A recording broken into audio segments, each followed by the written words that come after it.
Good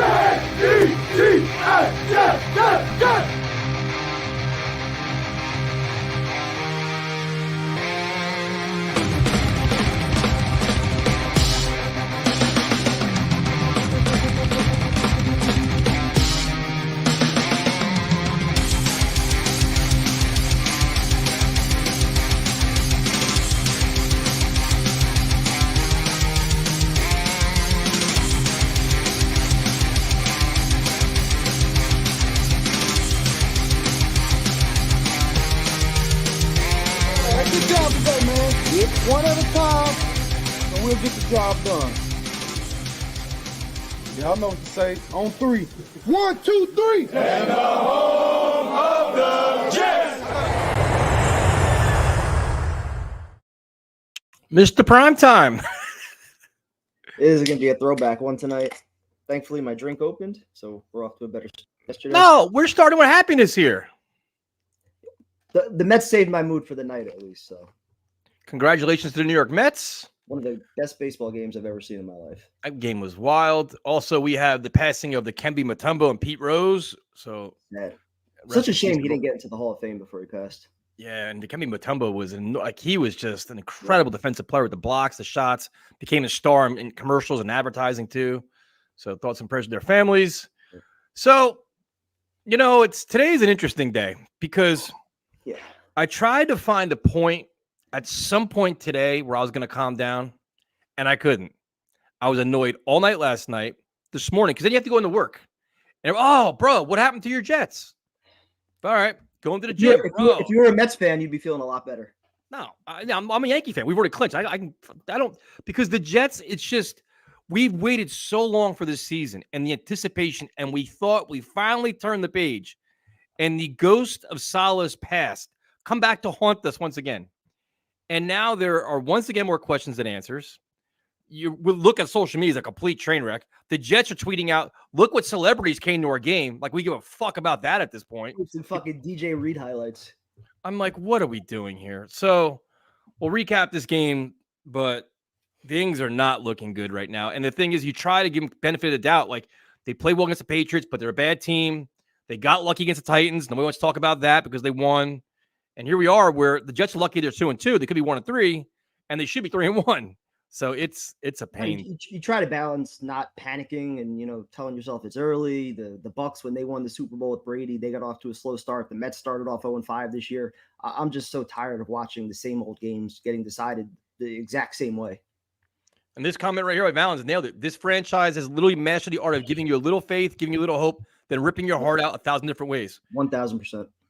You can't, and you feel bad on first of all, you feel bad for people that spent their hard-earned money going to that game, because the Jets, with the arrival of Aaron Rodgers, raised their ticket prices endlessly. Now everything is more expensive. You're going there, you're sitting in the rain, and you get no return on your investment as you watch some of the worst football we've seen in a very long time. They've raised the prices 3 times in 4 years, and they haven't had a fucking home playoff game in over 20 years. They haven't made the playoffs in 13 years. The audacity to fucking do that is just insane. But we pay it anyway. So no, yeah, I mean, it's just crazy, man, where we're at right now. So we'll recap it all, bring callers on. I mean, I'm just discouraged because now it's like you're going back to the conversations we had the entire offseason where it's like, and let's be honest about this, because as a content creator, you try to be positive, even though there's reasons to be negative, right? Because nobody wants to hear doom and gloom in the early part of the season. Nobody wants to hear it. And when we'd have conversations in the offseason, it was like, we're hoping Aaron Rodgers can overcome what we think are coaching flaws. We said this the entire offseason because you could have made an argument they should have fired Hackett last year.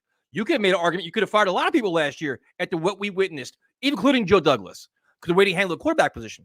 But the return of Rodgers, now let's keep in mind, they tried to hire a consultant for Hackett. They tried to do that, but nobody wanted to come here because nobody wanted to deal with too many chefs in the kitchen, Aaron Rodgers and everything else. All these little stories that came in that all actually happened.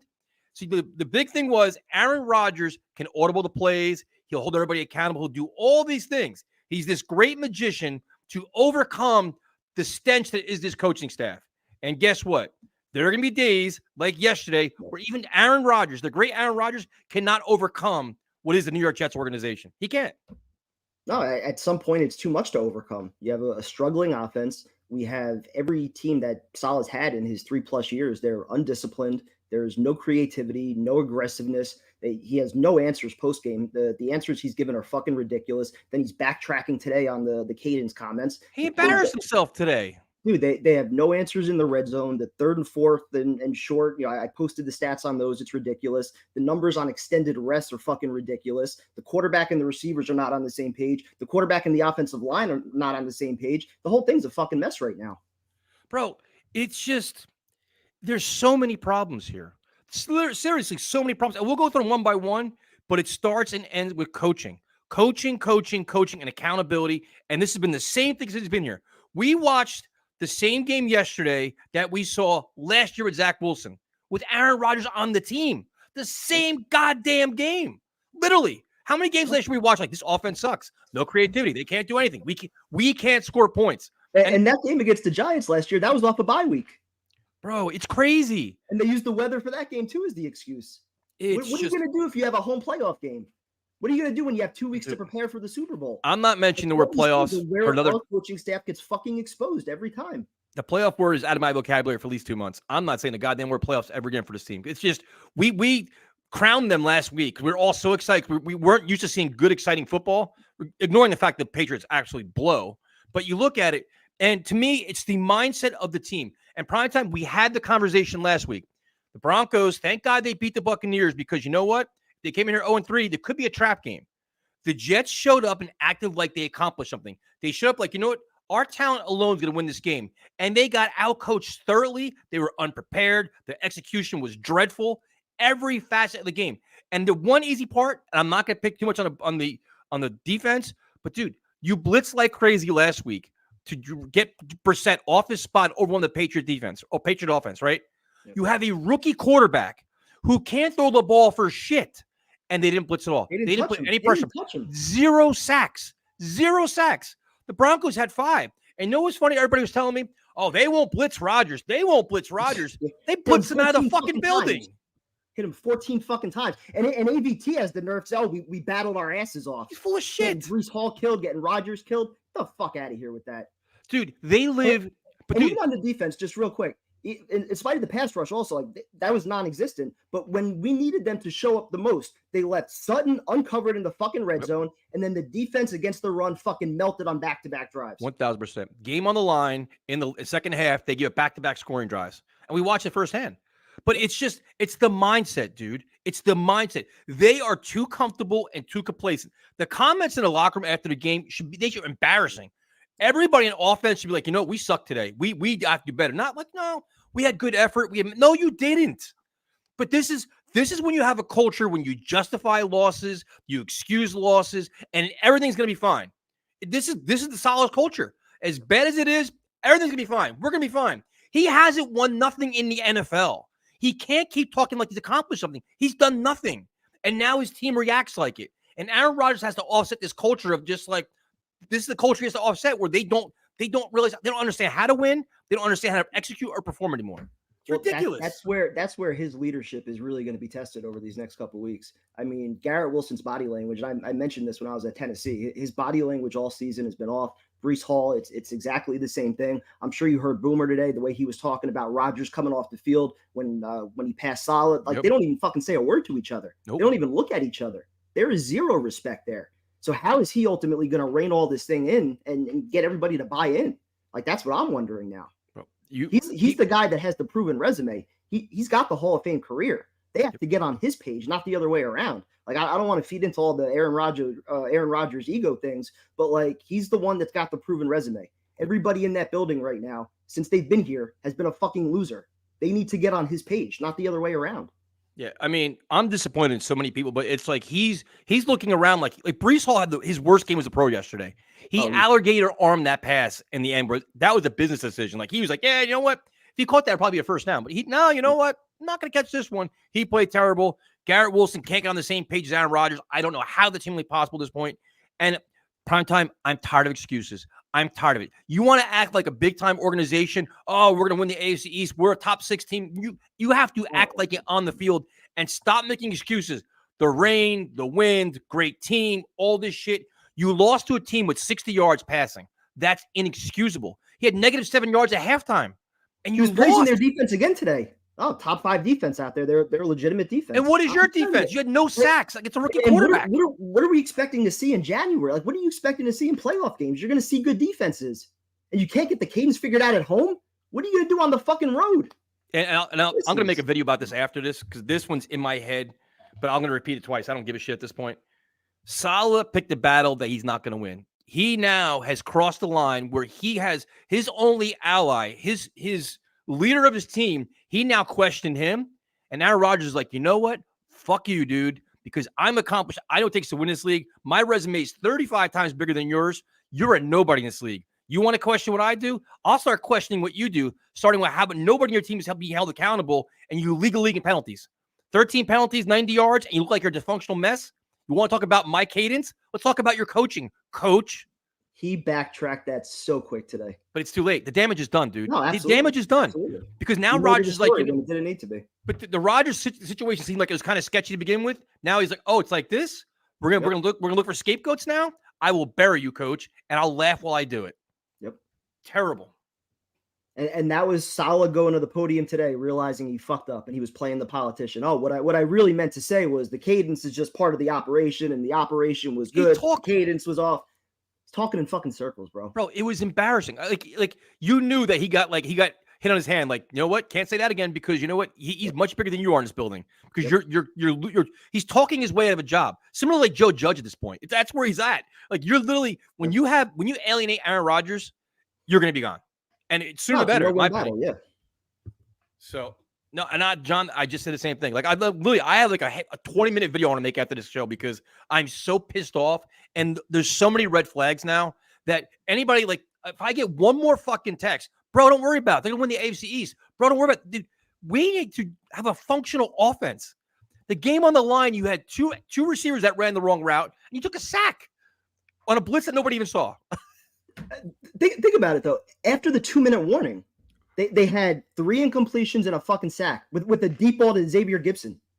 What the fuck are they doing? It's just and the whole Braylon Allen shit. They asked Saleh that exact same fucking question after week 1.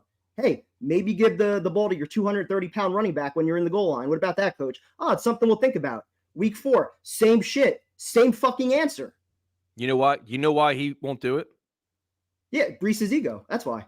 Bingo. He's scared. The players run the show here. When you're an ultimate players coach and you cater to everybody's little criticism, when shit like this, like if Brees was the ultimate team player, he wouldn't give a fuck. Hey, Braylon Allen scores. This is great, man. I want to win games. They talked about wanting to win games until they don't get their numbers. They don't get their numbers. Now we have problems. Make a sacrifice. Yep. But you know what? That's the culture that was established here. This is the Jets culture. We want to get guys paid. That's fucking right from Coach Saleh. We want to get guys paid. How do I get paid? I get fucking touchdowns. I get my catches. He's catered to he's the open players coach, but now when he has to change it, now he's scared to go get this, bench, not bench Brees, but you know what, man? Listen, first and goal, got to put the big guy in there. And if he's playing well, like you go with the hot hand. Do you think Sean Payton gave a shit whoever the hot hand is, you're playing? Any other quality coach in the NFL doesn't care about this. It's all about the team. Tom Brady, all about the team. Listen, this is it. Our way or the highway. If you don't want to beat it, you're going to be out of here. So, yeah, I mean, it's we'll start crazy how we got to this point from where we were just a week ago, and even how we were talking about these guys for the first 2 years that they were here. I mean, like we're seeing a completely different side of shit. And I thought it was just the losing taking its toll, but like we're early in the season. It's 2-2. Like, there's no reason for this shit now. We talked about this yesterday. They could have very easily lost the Titans game. They should have won 3, yeah. They were on the verge of getting blown out there. If Will Levis didn't choke, they were going to get blown out in Tennessee. And you already called in. But you know what, bro? Fire this guy. I was ready. Because we saw it already. This isn't the first time. Like, it's not like he's got this resume where he's won 12 games in the season, 10 games. He's literally won nothing. We've seen this for years. Change the quarterback, same thing. Change the coordinator, same thing. At some point, it's you. And we know it. Everybody knows it but him. And there's only so many of these games that you can have where you're completely ill-prepared, where you've got 13 fucking penalties, where you can't convert first and goal at the 1. Like, it's the same theme, the same kind of trend with how they lose these games, often to quarterbacks that aren't even throwing 125, 150 yards. And they're still struggling to get it done. And we thought, oh, well, we didn't have the quarterback either. Well, now we do. And we're still fucking losing these games. Yep. He's got no more excuses, dude. He's literally run out of excuses. So now it's, all right, what are you going to do to make a change? Because now you're in, this was the easy part of the schedule. The Broncos game was supposed to be an easy game. Now you have Vikings, Bills, Steelers, and you've got to win 2 out of 3. If you lose, there's not one more game that I will ever call easy under this coaching staff. Never. No, dude, I'm not saying playoffs for another 2 months because you got to win 2 of the next 3. If you lose to the Vikings, in theory, it's not the worst case because the NFC team beat the Bills and Steelers, but you're seeing things spiral where you don't feel comfortable anymore, where it's like this could be, 4 in a row, 5 in a row you could lose here if the team starts mailing it in. From a tiebreak standpoint, it doesn't hurt for Coach. If he loses to Darnold, that's going to be a long fucking week. That'll be typical Jets. That'll be same old Jets. You go to London and get blown out by your former quarterback and your defense doesn't show up again or your offense doesn't show up again. Yep. So we'll go through all the position groups. We'll bring callers on. I'm in a nasty mood. I'm not going to lie. I've had it because it's just not fun. Like we thought we were past this. And now like you went from being like the talk of the town to being embarrassed. Like we're even like, I put on the news this morning before I go to work, check it out. They're like, what happened to the Jets last night? I'm like, oh my God. And you see Aaron Rodgers getting smoked on a blitz. Yep. And then, we're not going to hear about his injury either. They're going to lie to us all week about his injuries. He's not going to say how healthy he is or not healthy he is. It's amazing. Like yesterday, they were saying it was both legs. And then today, he's not going to be on the injury report. So yeah, right. Yeah. With that. Yeah. Mekhi Becton was healthy too, right? Remember? Only be out for a week. He's out for 2 years. So, I mean, going the quarterback position, Aaron Rodgers didn't play great. I mean, he was under duress. He ran a little bit. He missed some throws. He had the deep pass to Lazard, covered a pass interference. Definitely was not one of his better games as the Jet. It was a small sample size we have. But to see people say he's the biggest reason why the Jets lost, I disagree. I mean, so who do you blame? The routes in the fourth quarter where Garrett Wilson and Gibson were completely on different pages. Is that a Rodgers problem? Is that a Hackett problem? Is it a receiver problem? Like, who do you blame for that? I think that's an issue with the receivers just not seeing the same thing that Rodgers is seeing. And when Rodgers has 20 years of experience, I'm going to trust what he's seeing over what they're seeing. So clearly he's expecting them to do something like with the Gibson throw down the field. He was looking for a back shoulder. Gibson just kept going. Like they're just not on the same page with that stuff. And that goes back to practice. Like, what are you doing in practice to make shit game-like? And clearly it's not good enough because they're seeing things that they're not ready for. Yeah, so, I mean, Rodgers, you could pick on him all you want. He admitted he didn't play well. He's one of the few that said, you know what, I didn't play well. I sucked on some throws. Like, you'd like to see that instead of, like, holding himself accountable. So, the running backs are interesting because, they struggle to run the ball, but, we all love Breece Hall. And the expectations for him are all-pro season. He doesn't look explosive. He doesn't look quick. He doesn't move the pile. And he looked disinterested yesterday, which pissed me off the most, right? He looked like his heart wasn't in it yesterday. No, from the drop, like you mentioned, to the 2 false starts. He had the one awful blitz pickup where he completely whiffed on his guy, killed a drive there. Yep. I mean, those are 4 mental lapses that really hurt the team. And, he couldn't get going on the ground at all. I know that's, part the offensive line, but it definitely looked like Braylon Allen, when he was in there, he was just running with a different gear. He was getting the yards after contact. He was hitting the hole a lot faster. Just looked like a completely different running back from what we were seeing from Breece. Yeah, you can make a good argument. Braylon should get more carries. Like he should. The offense actually functions. Like he hits the holes. He's more decisive. He's more physical.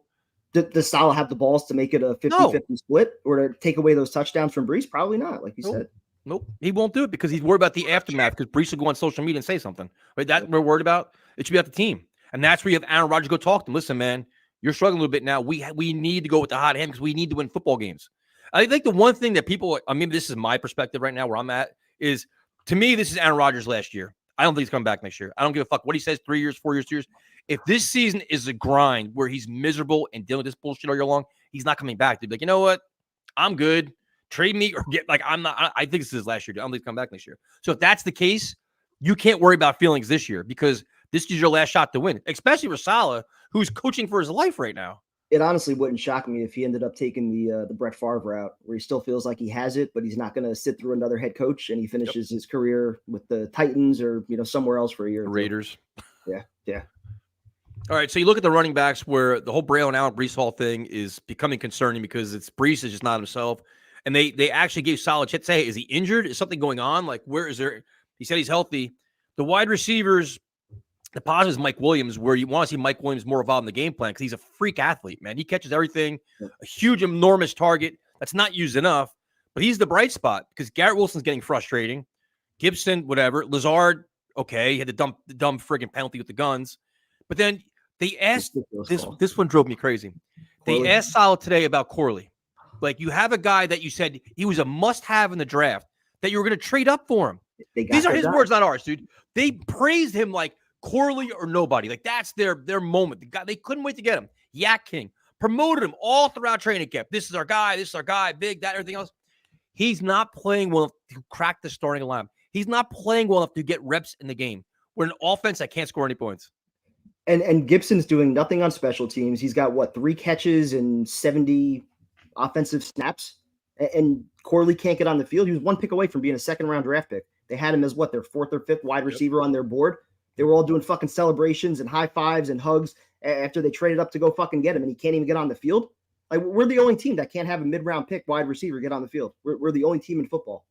We find more reasons why guys can't play than why guys can play. Like, to me, it's like that kind of versatility, a player like that, you could do a jet sweep, you could do end arounds, you could do anything. Like, what happened to this creative thing? Brees and Braylon in the same backfield, like all these things. It's like they like, it's almost like Hackett won the Patriot game. Like, you know what? My job is done here. I show what I can do. I'm out of here. I'm going to mail it back in again. Like, they're just all comfortable. Yeah, for an offense that's lacking creativity, he's the ultimate guy that can do everything. He's the perfect gadget player. You can do the end arounds, the quick screens. He gets the yards after catch, and you refuse to play him. It's absurd. And this is, I'm with this one.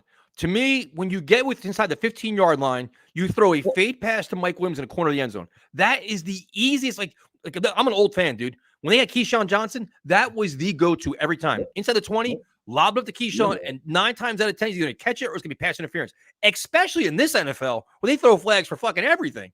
They don't use them enough. And I don't care about Garrett Wilson's feelings. I genuinely don't care. I want to win games. If Mike Williams is putting up better numbers and a better target and doesn't have a certain on him, throw him the ball. I don't care, right? And I don't know why he didn't get that target that Gibson got after the 2-minute warning. Like, that's exactly where you want him on the field. You want your best players out there in those big moments. And there were times where Quinnen Williams wasn't out there when the Jets were getting run all over. Like, these are the things I never understand about how they do their rotation and how they try to manage reps. It's like when you need your best players in the biggest moments, they're not there. No, and then you go from the wide receiver's been disappointing overall. Then you look at the tight end group where Conklin had a kind of a breakout game last week where you can see what he brings to the offense. Huge target, yards after the catch, physical guy. They came out, they threw the pass to Rucker, whatever. That's fine. But like, how do you not get the tight ends involved? Like, that's a huge part of this game where it's then if you're having problems with Garrett Wilson not getting open, Conklin's going to be open, dude. You like, and the thing is like, well, you scheme people open. Like, this is what you have play callers for, right? And the fact that the Broncos were blitzing the way they were, Rodgers got hit 14 times, like the tight end being your security blanket, your quick check down, like that's the perfect recipe to beat that.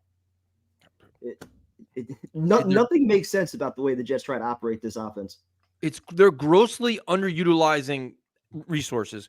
And I'll say this. Okay, I'm on a mood, dude. Wait till my next video after this show, dude. I'm gonna fucking unleash my next video because what's funny now is now the whole thing on social media is like, no, the Jets can't fire nobody. You can't do things mid-season. Here's a news flash, people. If this is Aaron Rodgers last year, I'm gonna find every way humanly possible to make this team win. If that means firing or not even firing, you want to demote Hackett, keep their best friends. Okay, you know what? You lost play calling responsibility. Downing, you're doing it. You can't fire Saleh. The fuck I can't. Let Ulbrich do it. Let Middleton do it. Anybody. They have a quality defensive staff here. What's that guy's name? Cotton, whatever the hell the defensive guy. Oh, Aaron White Cotton. Yeah. Dude, okay, you're not a defensive coordinator. Ulbrich, you're the coach. Hackett, you're demoted. Downing, you're calling plays. Roger, we're going to find a way to use every possible way to win games this year. I don't care about feelings. I don't care about what's supposed to happen in the NFL.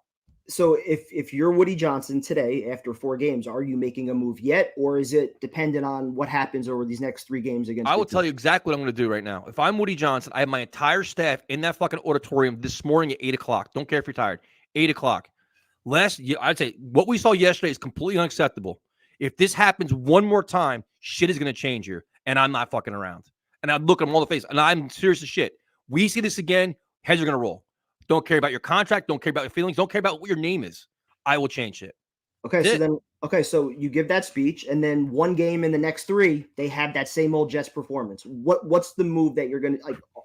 Solid out. If it's the offense, I demote Hackett. I change the play caller. Well, I don't care. I don't give a shit, dude. I don't care because you know what? There's a good chance, prime time. We're watching a team that's going to go nowhere this year. We're going to fire all these people. Rodgers is going to retire, or we're going to rebuild next year. That's the direction we're heading with this. So I'd like to avoid that. All right, we want to blame Hackett. Instead of waiting 12 games to fire him or demote him, dude, another game like this, let's do it now. Let's cut our losses. I would be all about firing Hackett. I just don't know how you do that without the whole thing going down. Dude, they were here last year. Offense? Todd Downing was here last year. Keith Carter was here last year. You mean to tell me they can't figure out an offense, how to change? Okay, on 3rd and 1, put in friggin' Brown Allen. How hard is that? My drunk ass figures it out. It's not like their communication is great now. Like, look how bad the football is now. It's not like it's going to be like, oh my God, they're playing so great, we're going to miss something. No, but when you traded for Rodgers, you basically signed up for doing it his way. And well, shit happens. You think Rodgers is happy right now? I agree with that. I just think if you ultimately fire Hackett, shit's just going to fucking demote him. Don't fire him. Demote him. I'd be fine with that. We're reassigning him. We're giving somebody else play calling chances because we want to see what else we can do here. Things aren't working. They literally tried to get his replacement in the offseason. Oh, I'm sorry, a consultant. They wanted the fucking consultant for him. Give me a break, dude. I'd let Rodgers call the plays, honestly. Just go up tempo. That's so like you can make changes during the season. Like I don't care what the old NFL used to do. I don't care. A win now year, you make changes. So now you go to the offensive line, and I'll give you a hot take. I think the Olu thing is maybe blow up in their face a little bit yesterday because he didn't play that well. And how about this? How about you let a right tackle play right tackle and see what happens? How about that one for a hot take? You invested a 10th overall pick in him because for a left tackle, top pass blocking offensive. Why do you have Max Mitchell and Carter Warren here? What are they here for? To be inactive every week? For additional depth, because you have 2 tackles that play on your offensive line. Both of them are over 30 years old. Both of them have injury history. You need depth at tackle. Olu is your most talented tackle. Who's never played right tackle. I don't think he was a liability yesterday. Was he? I mean, dude, he struggled. I mean, no, everybody likes him. He's a nice kid, but he struggled. He had his moments. He's going to have some of those. He's going to have more of those moments over the next couple of weeks. I fully expect that. I don't think he was a liability, though. I mean, to me, it's like they're taking calculated chances, and yes, they have to get blew up in their face. I don't think it worked there, especially when you have a guy like I know they don't bench anybody, but you see somebody struggling, like, all right, no, let's try Max Mitchell here and see what happens. Let's try somebody else. But I don't think Olu was that great yesterday. I mean, we've seen games where offensive linemen struggle. I mean, the Dwayne Brown game last year against Parsons, like that was a game that warrants being benched or giving somebody extra help. I didn't think what we saw from Olu was all that bad for a first start at a position that he's never played before. I think he's only going to get better. And then you had the false starts. You had 2 on Tyron Smith. I think 1 was accepted. It's just, you're looking at it, you're like, they look like they didn't practice last week. That was the most concerning. They look like they really, that 10-day break, they mailed it in, didn't do anything with it. They literally were just like, you know what, we're good. That's every one of Saleh's teams since he's been here. They're 2-7 with the extended rest. They're getting outscored by over 100 points in those games. They're averaging 10 points a game on offense. Whatever the fuck he's doing, whether it's extra rest or whatever it is, it's not working. He's got to change it. Yeah, and the whole cadence thing, I think, is horseshit too. That's concentration and communication. That's like Rodgers been doing this entire life. Like they start making that a thing. It's like it worked in training camp. It worked the first 3 games. I mean, the delayed games were a problem, but that's a whole other story. They eliminated that problem. They cleaned that up, and they replaced it with the cadence. But now it's like, all right, now the cadence thing isn't the problem. It's like you need to communicate and focus and practice it. This is what you have practice for. This is what you have coaching for. And the funny thing is, I forgot who said it today, but the funny thing is, when the shit is hitting the fan on the sideline, we've talked about this before. I'm in a mood, dude. I'm telling you. When the things are going bad on offense, do you ever see Saleh leave the fucking sideline, go to the offensive line and say, hey, what do you see here? What's going wrong here? Do you ever see him go talk to Hackett, go talk to Rodgers? Do you see anything happen with Saleh other than sitting there and only cheering for defensive plays? What does he do on offense when things are going poorly? Because now, according to him, he's more involved in the offense now. So what exactly is he doing? Do you ever see any interactions with him, with any players, when it's they talk to Rodgers? When it's not something positive that happens? You get a touchdown, a sack, whatever it is, he'll do the celebration with you, do the Quincy celebration. He'll do all that shit. When something bad happens, when the team needs to make an adjustment or whatever it is, he doesn't talk to anybody. He never breaks down a position group. He never has the defense or the offense huddled, giving them a speech. Never. Any of that. But literally, you watch the offensive line struggling. Do you ever see him walk over there? Like, and listen, I hate Belichick. I hate a lot of these coaches. But you'd see him literally walk off the sideline and be on the bench talking to them. Like, what is going on? What are we going wrong here? Saleh is like a glorified cheerleader. That's what he is. I don't know what does he do? Where is his value? Half the time, doesn't even hold a play sheet, right? Nope. No play sheet. Come on. I mean, Jesus Christ. So the offense is a mess. you got to worry about now. The defense, I mean, they only gave up 10 points. You can't be too mad at them. But the thing is, there were some things that were alarming. First of all, no sacks whatsoever. Will McDonald, the 2 offsides penalties, which is just mind-numbing at this point. And in the Cortland Sutton blown coverage, inexcusable. But the game on the line, like we talked about earlier, game on the line, dude, Bo Nix couldn't complete passes. He couldn't throw the football. You knew, we were talking about during the stream. I don't know how many drinks I was in at that point. I'm like, dude, they're going to run the ball. And they were running it down their throats with no resistance whatsoever. And again, like we were talking about that Giants game, you knew Tommy DeVito last year wasn't going to beat you. He had -2 passing yards for the game. And what did the Giants do when it mattered? They marched right down the field running the football, and we couldn't stop it.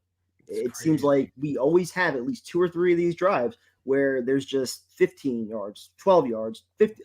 Like they just wide open gaps, guys untouched, missed tackles, bad angles. It's terrible. Like they always have these mental lapses with the run defense. And they're not aggressive. They don't blitz. They don't sell out and do the blitz. And their rotations, I think the one pivotal play, I think Jalen Holmes is in there. I'm like, wait, what? Like, I don't understand what we're doing here. Like your game is on the line now and they're still doing these rotations. And again, you can't get too mad. They only give up, 10 points. I don't know why Sauce doesn't follow Cortland Sutton, which he should have, but it's disappointing, man. The defense team yesterday I think you're just lucky Bo Nix sucked, to be honest with you. No, when it matters the most, I still worry about them. Like you said, you can't blame them when you only give up 10 points. You can't really set the bar at having a shutout every week. I don't have a whole lot of faith in them with the game on the line to get a big stop. Sauce has fallen off a cliff this year. I mean, Sauce is interesting. Sauce, I think the tackling thing bothers me. That one play, dude. He didn't even try. No, running that one by him. He's like, yeah, I'm gonna pass on this one.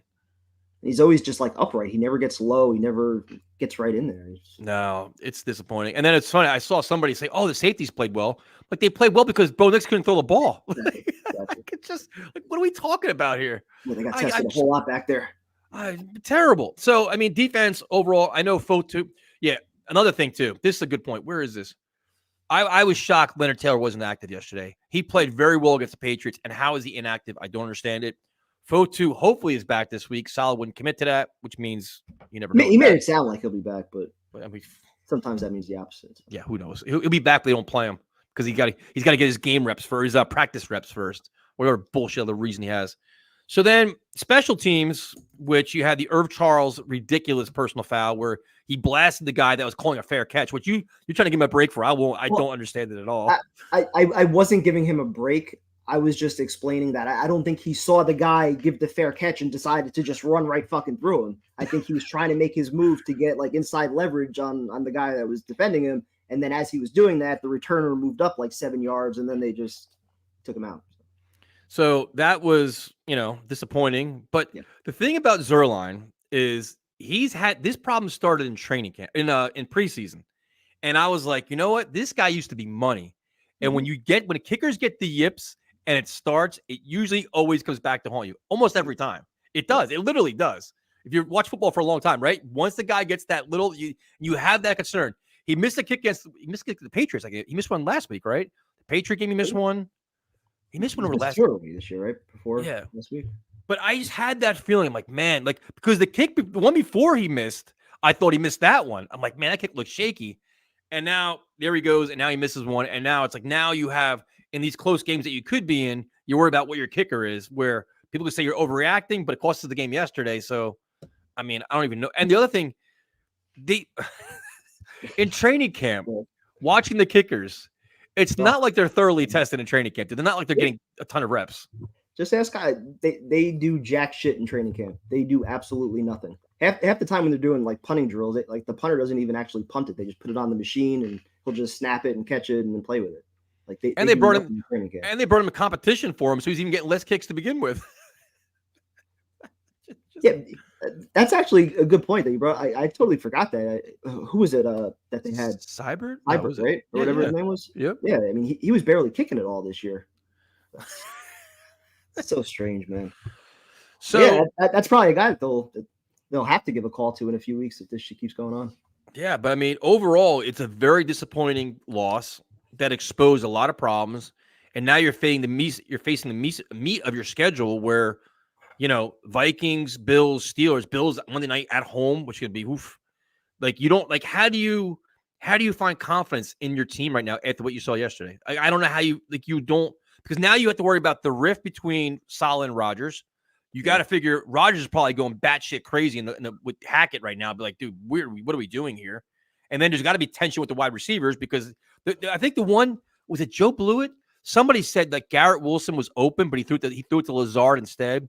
Maybe he has more faith in Lazard than Garrett Wilson. And I was like, well, he probably has a greater level of trust with Lazard because he knows Lazard's going to be where he's supposed to be, and Garrett's still trying to figure all that shit out right now. Can you imagine? This is something I'm shocked. What, September 30th? We're 4 games in. We didn't get through like the honeymoon of Aaron Rodgers actually playing with us for complete games. And here we are worried about like how we can survive this season and actually make a run to playoffs. I'm not fully panicked yet. We always say it's a week-to-week league. You can't read too much into one loss, but there's, like I was saying earlier, there's a greater pattern in how these losses keep happening, and it's troubling. It's concerning. Because you know why? Because we don't have a foundation that's solid built that we can look back at. Like, all right, he's overcome this in the past. They're going to win a lot of games because he's a really good head coach. No, we came this season with concerns about him as a head coach, and they're being justified now again because what we saw last year, what we saw this year, and the year before. Change the coordinator, change the quarterback, same problems. Lack of discipline, lack of accountability, terrible game plans. That's it. How else do you I don't know what else to say. Like, that's where we're at. And it's like you watch them self-destruct. They beat themselves. And the offense looked like they were like the Broncos were to 85 Bears. Yep. It's too much for them to overcome. Crazy, man. This weekend, I don't even know what. To all the fans, go out into London, have a good time, drink plenty of beer, because I don't know what to even expect here. I don't know how you even my game preview is gonna be like, I have no idea. What do you say? What do you expect from this team? I almost have more faith in us going against better teams than I do against, Broncos or, Patriots or whoever else. So, and you got to worry about the health of Rodgers. How healthy is he? There's that. Man, I'm just curious because tomorrow's they're off day. They're off on Tuesdays, so I guess Wednesday's the next media day. Yeah, I think Wednesday or Thursday. That'd be see how things start getting spun then, where they try to rally each other and try to convince each other there's no problems. But you get Rodgers on McAfee tomorrow, right? Oh, cool. That's gonna be must see. That's gonna be must see. Oh, I forgot all about that. This is a good question. Do I think it spirals? I think they're walking a very fine line right now because Saleh calling out Rodgers inadvertently with his cadence thing is gonna cause some rumbles in the locker room. And if things start getting uglier, Rodgers is going to put everybody on full blast. He don't give a rat's ass. He's not like he's a lifelong Jet. He's a Packer, right? Like, I don't think he cares, dude. He has no problem calling people out and putting people on blast. And that's where I think people could start, like, pointing fingers and the locker room. It's crazy that Saleh chose this battle to fight. It's one that he has zero chance of trying to win. So. Nope, none. So, Darnold coming back to earth, I guess. That's the hope. We'll see. Hope so. Any chance Saleh gets fired before the bye week? Yes, 100%. I think so. I mean, if they lose 3 out of the next 4 or something like that, yeah, absolutely. Dude, if they lay a dud against the Bills Monday Night Football at home, away he goes. You have to. Woody Johnson's like all he's worried about is selling jerseys and selling tickets. I got news for you right now. Not a lot of fans want to go see a Jets player now because everybody's pissed off. He's not going to overreact to one loss though. I mean, if it's 3 out of 4, 4 out of 5, something like that, then yes, I could see something happening. If they win the next 2 and then they lose to Buffalo, nah, nothing would happen. I don't know, man. I think Woody Johnson, he may be on the hot seat. He may be just pushing some buttons himself because he's got to panic. I'm telling you, especially if Rodgers gives him a hint, you know what? This is my last year. I think Woody Johnson does something. Joe Douglas's biggest mistake was keeping Saleh for 4 years. How can we trust JD? Oh, that's a good question. How can we trust Joe Douglas to pick a second head coach?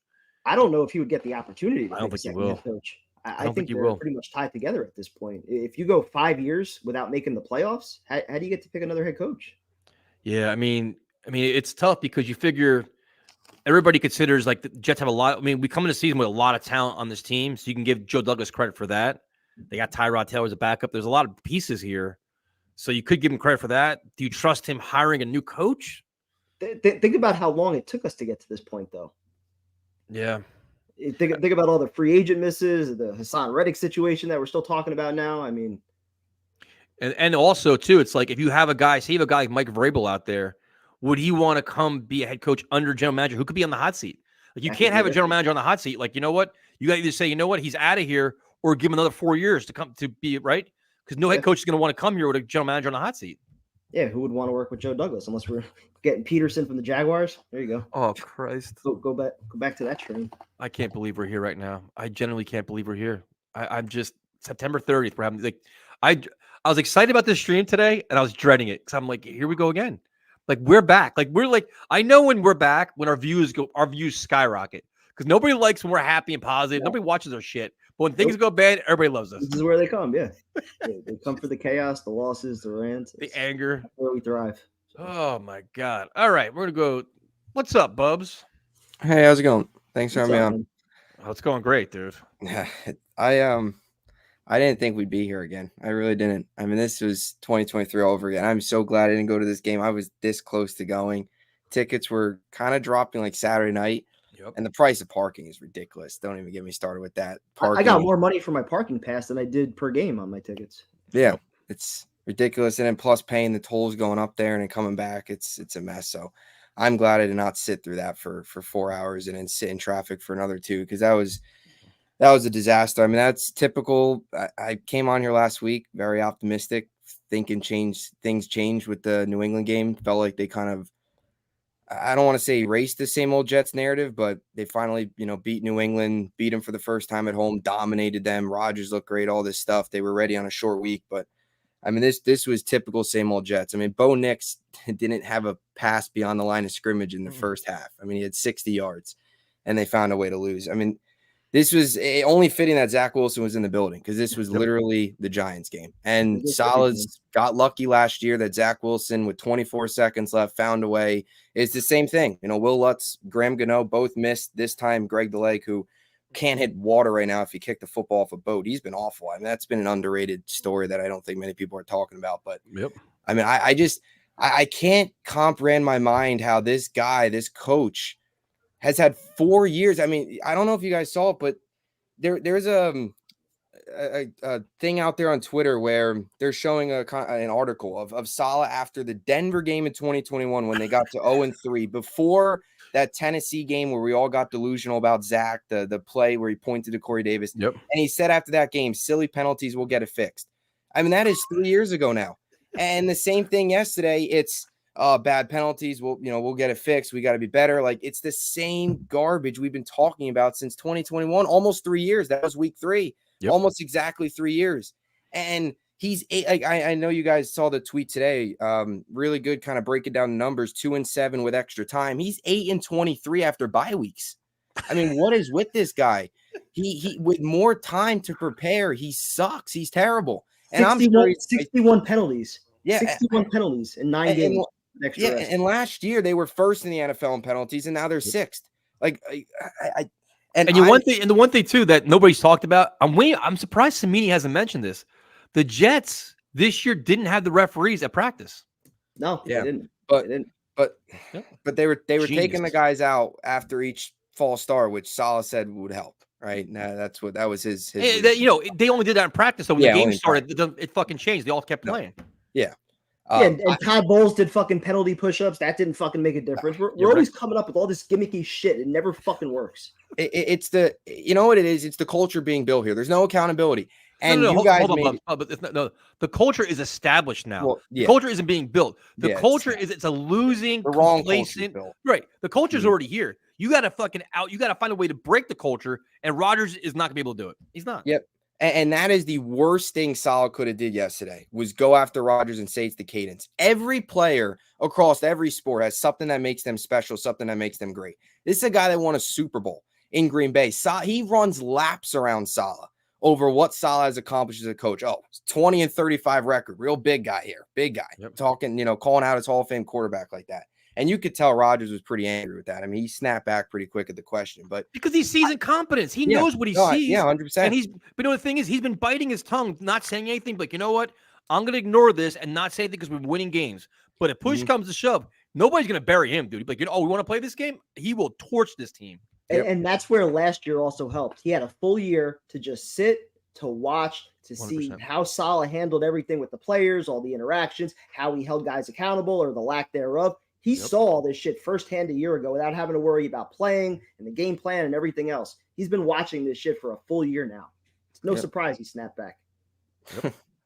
No, I agree. And I can't. What got me most frustrated, I'd say 2 plays. The Gibson play. The guy is 5'9". Why are you running? I'm on a go route looking for him to turn around and make a back shoulder. Like, what? Is a 3rd down and 10 with the game on the line? Are we serious, Hackett? Mike Williams isn't even on the field. I mean, how many times yesterday Mike Williams bail him out where Rodgers rolled down, found him across the middle, and he's not in? Like, why sign these guys? That after a break too. After the 2-minute warning, he had time to get a breather. That too.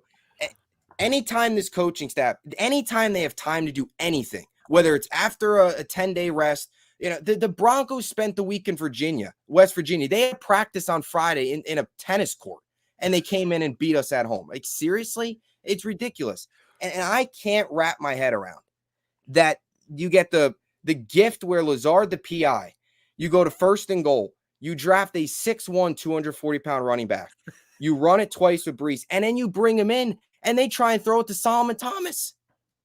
They bring in Braylon Allen and they pass it, and in the 4th down, I mean, and then the false start. That was right then and there, game over. Not even that. Late in the game, when they had to go 3rd and 1, where it's like the series before, Braylon Allen got the 1st down. Prime time, we were talking about, we're predicting plays. I'm like, we just saw on 3rd and short, Braylon Allen got the 1st down. He moved the pile.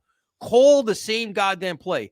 Not only do they not run the ball, they take a terrible sack to boot. Oh. Like, how in the fuck is that? Like, how is that even possible? It makes no sense. It's ridiculous. They got it. I don't know why what are they like? It's not rocket science. It's not rocket science to understand Braylon Allen 3rd and 1. And look, I know we all love Brees, and I know some Jets fans are afraid to criticize him, but Brees hasn't been right. I don't care what Saleh said today about the GPS. He hasn't played well, and neither has Garrett Wilson. And Sauce has been lazy too. As much as we want to crown the 2022 draft class, they've been poor to start this season. That's just the way it is. Lazard's been better. Mike Williams has been better. Facts. That's the way it is. And Braylon Allen's been significantly better than Brees Hall. He doesn't have the same jump. I don't know if he's hurt. I mean, I know at some point in the offseason, I don't know if it was mini camp or training camp, he had the lower body thing. I don't know if he's hurt, but you can't, even if he is, like, I'm not going to make excuses for the guy because I don't know. He's not playing well enough, and you have to criticize him for it. Like, they got to hold guys accountable. It's about winning, not making guys feel. What bothers me the most about that 1st and goal at the 1 is just the thought process that went into giving Brees Hall the ball instead of just ramming it down their fucking throat with Braylon Allen and doing the most effective thing to get that touchdown. It was about feeding Brees' ego, trying to make your number 1 running back happy, trying to avoid any controversy there. No, you get the touchdown. And why don't we ever have a quarterback sneak? Whether it's Tyrod coming in or I know. We watched Tom Brady for 2 fucking decades. Every single time, 3rd and 1, 4th and 1, he did the same shit and 100%. They perfected it. He's not a big dude, he's not athletic, and they got it every fucking time. Why do we not have something like that? I'm glad you mentioned that because I'm sitting there last night, and I know Josh Allen's a different quarterback, but I'm sitting there last night watching the Ravens game, and I know they got destroyed, but Josh Allen 4th and 1 quarterback sneak, they picked up 2 easily. Even bringing in Tyrod. Like, I mean, even if you don't want to put Rodgers out there, I don't know, ankle get rolled up on, whatever, you don't want to have him quarterback sneak, fine. Put Tyrod in there on 4th and 1 or 3rd and 1 and quarterback sneak. Like it's not, and I don't know how much more I can take of Robert Saleh using the same 3 words. This stupid self-inflicted wounds. And today, the miscommunication. Remember, we heard this in 2022. Remember against the Bengals, the 6 to 7 miscommunications a game? Hey, Robert, is it that hard to cover the number 1 receiver on the other team? Is it that difficult? Like the miscommunications, like what? And the still look inward today also. Wounds. You got to look inward again. You gave that. Yeah, today. Look inward. But I'm telling you, he's pulling a Joe Judge right now. He is talking himself out of a job. He literally is. He blew it yesterday, and his backtracking today was embarrassing. Literally embarrassing. Like, he knew he got his hand slapped. Like, you know what? Don't fuck with Rodgers, man, because you got to put that finger right back at yourself because you're the problem, my friend. And he's talking about operations. He tried to clarify it. Like, he literally, like, again, how many times has he said something one day and the next day he had to backtrack and he looks like a fool? Like, there's no way. The players may like him as a man and respect him as a family man, a great person, There's no way they respect him as head coach. There's no way they respect him as head coach. And that's the same conversation we've had for 3 years. And that's the conversation I had with almost every single San Francisco 49er fan when I was out there. They love him as a person. They loved him as a defensive coordinator. They're like, this guy's not it as your head coach. No, That's he's what every not. single one of them said. No. He stands there with his arms crossed, does Quincy Williams's celebration, and that's about it. That's all he does. And he's terrible in front of the podium. He just there's no life. And I mean, how many years too? I mean, finally this year they actually did stuff at training camp, but there'd be years go by at training camp. He's just standing there and they're not doing anything. Like you walk away from those practices, like that was last year. I'm like, what the hell? Like, what did we just watch? Did they even? I thought this year was different. I did more walking from the bus to the seats than the one practice last year. Me and him were talking at the practice. We didn't see anything. I was bored. Yeah. I was like, it's I don't know. I don't want to get too negative. Like they're 2-2 and they've got a really good Vikings team coming up. The London games are always weird because they're just cross country. Like one team always comes out sleepwalking. That'll be the excuse. That'll be the Jets. Yeah. You know what I don't understand? Why don't they just fly out the beginning of the week? They're flying out Thursday. They did the same thing against Atlanta in 2021. They flew out Thursday and they came played out like dog shit. Flat. Yeah, they got. Saleh said they're adjusting the plan though, so don't worry. They're making adjustments. We'll trust you, coach. You clearly got it all under control right now. But you look at the games coming up here. I mean, Kevin O'Connell better. They're gonna get out coached. Mike Tomlin's gonna run laps around them, and then the next Bills. 3 coaches are better. It's just hold on. We beat Tomlin with Zach Wilson already in Pittsburgh. We did. Yeah, that is true. Yeah. That is fair. But I just didn't think we'd be here. I really did. I thought these games were over, and I'm somehow more mad today than I was yesterday because yesterday I think it was a little bit just like not disbelief, but it was just kind of it was shock. Like just didn't expect it. Like I mean, I thought this was you know what it is. You know what it is though. You don't have enough years of watching this. You have like once you have the more you witness this, the longer the older you get, your tolerance becomes a lot less. Yeah, I've been furious since I've been prime time. I've been pissed off since 5 o'clock yesterday. But last year we expected games like this. This year, I legitimately did not expect more than like maybe 1 or 2. And we already had 2 of them. The Niner game, they barely showed up. We blamed it on the first game of the year. Right, a lot of new pieces and everything like that. First half of the Titan game, they didn't show up. Nope. And now this one. And I will also say this: like, don't sit here and I don't want anybody.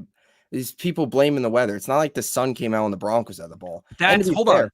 That's the Jets culture. Yeah. Justifying justifying losses, making more excuses than you can even think of. And now it's a thing. Oh, bro, it's the ball was heavy. The weather. Come on, man. It's September in the Northeast. What exactly do you expect? Go coach a goddamn dome team then. So it stinks too. What if this team ever makes the playoffs? I can't even say the word. And they're dealing with 30-mile-an-hour winds and snow. And if you're on the road, 80,000 opposing fans worrying about your cadence, like all these little things that they have to overcome. I'm like, dude, what's really the ceiling of this team? And that's where I went off the fucking deep end last year when I started thinking about Zach and the ceiling. How far can they really go? I thought Rodgers can overcome all this shit. Now this was the first time I'm truly worried that he can't overcome this in that. Me too. First time, like truly worried. And you guys nailed it on the head. Very lucky that Will Levis sucks because this team would be 1-3. Yesterday was eye-opening, dude. To see how bad they were yesterday on every facet of the game, you're like, this is eye-opening. I mean, losing to sorry, you can keep going. No, good. Yeah, you're right. Losing to a quarterback at 60 yards passing is ridiculous. Yeah, and losing to a rookie in September. I mean, that's another thing, too. This isn't like this is Bo Nix who's got 10, 12 games under his belt in December. This is a guy that went into this game with no touchdowns, 4 picks, and you find a way to lose. And the Broncos made adjustments, too. Like, they got the run game going. Nick started, making some plays. The Jets didn't adjust at all. I mean, you could blame it on the weather. What do they do? Go into halftime and twiddle their thumbs? I mean, what do they do all week? Did they even watch the film? Bubs, this may be the mess I've ever seen you. What do you think, prime time? This is angriest call I've ever had. That's cool. I really this is like I'm eating a slice of humble pie. I mean, I didn't see this coming. I thought this year was different, and it could be. It's one game, but it just. We just got done praising Saleh last week for 3 games, 11 days, kept his team like it wasn't pretty, but they found a way. And now it's like you start stacking wins. You had the Patriot win. Don't get too high on yourself. Stack up the wins and get into your schedule. Yeah, and there's no excuses. Like, this is a loss with Rodgers. We're not losing with Zach anymore. It's just Bingo. I don't know, man. But Darnold, I'm scared.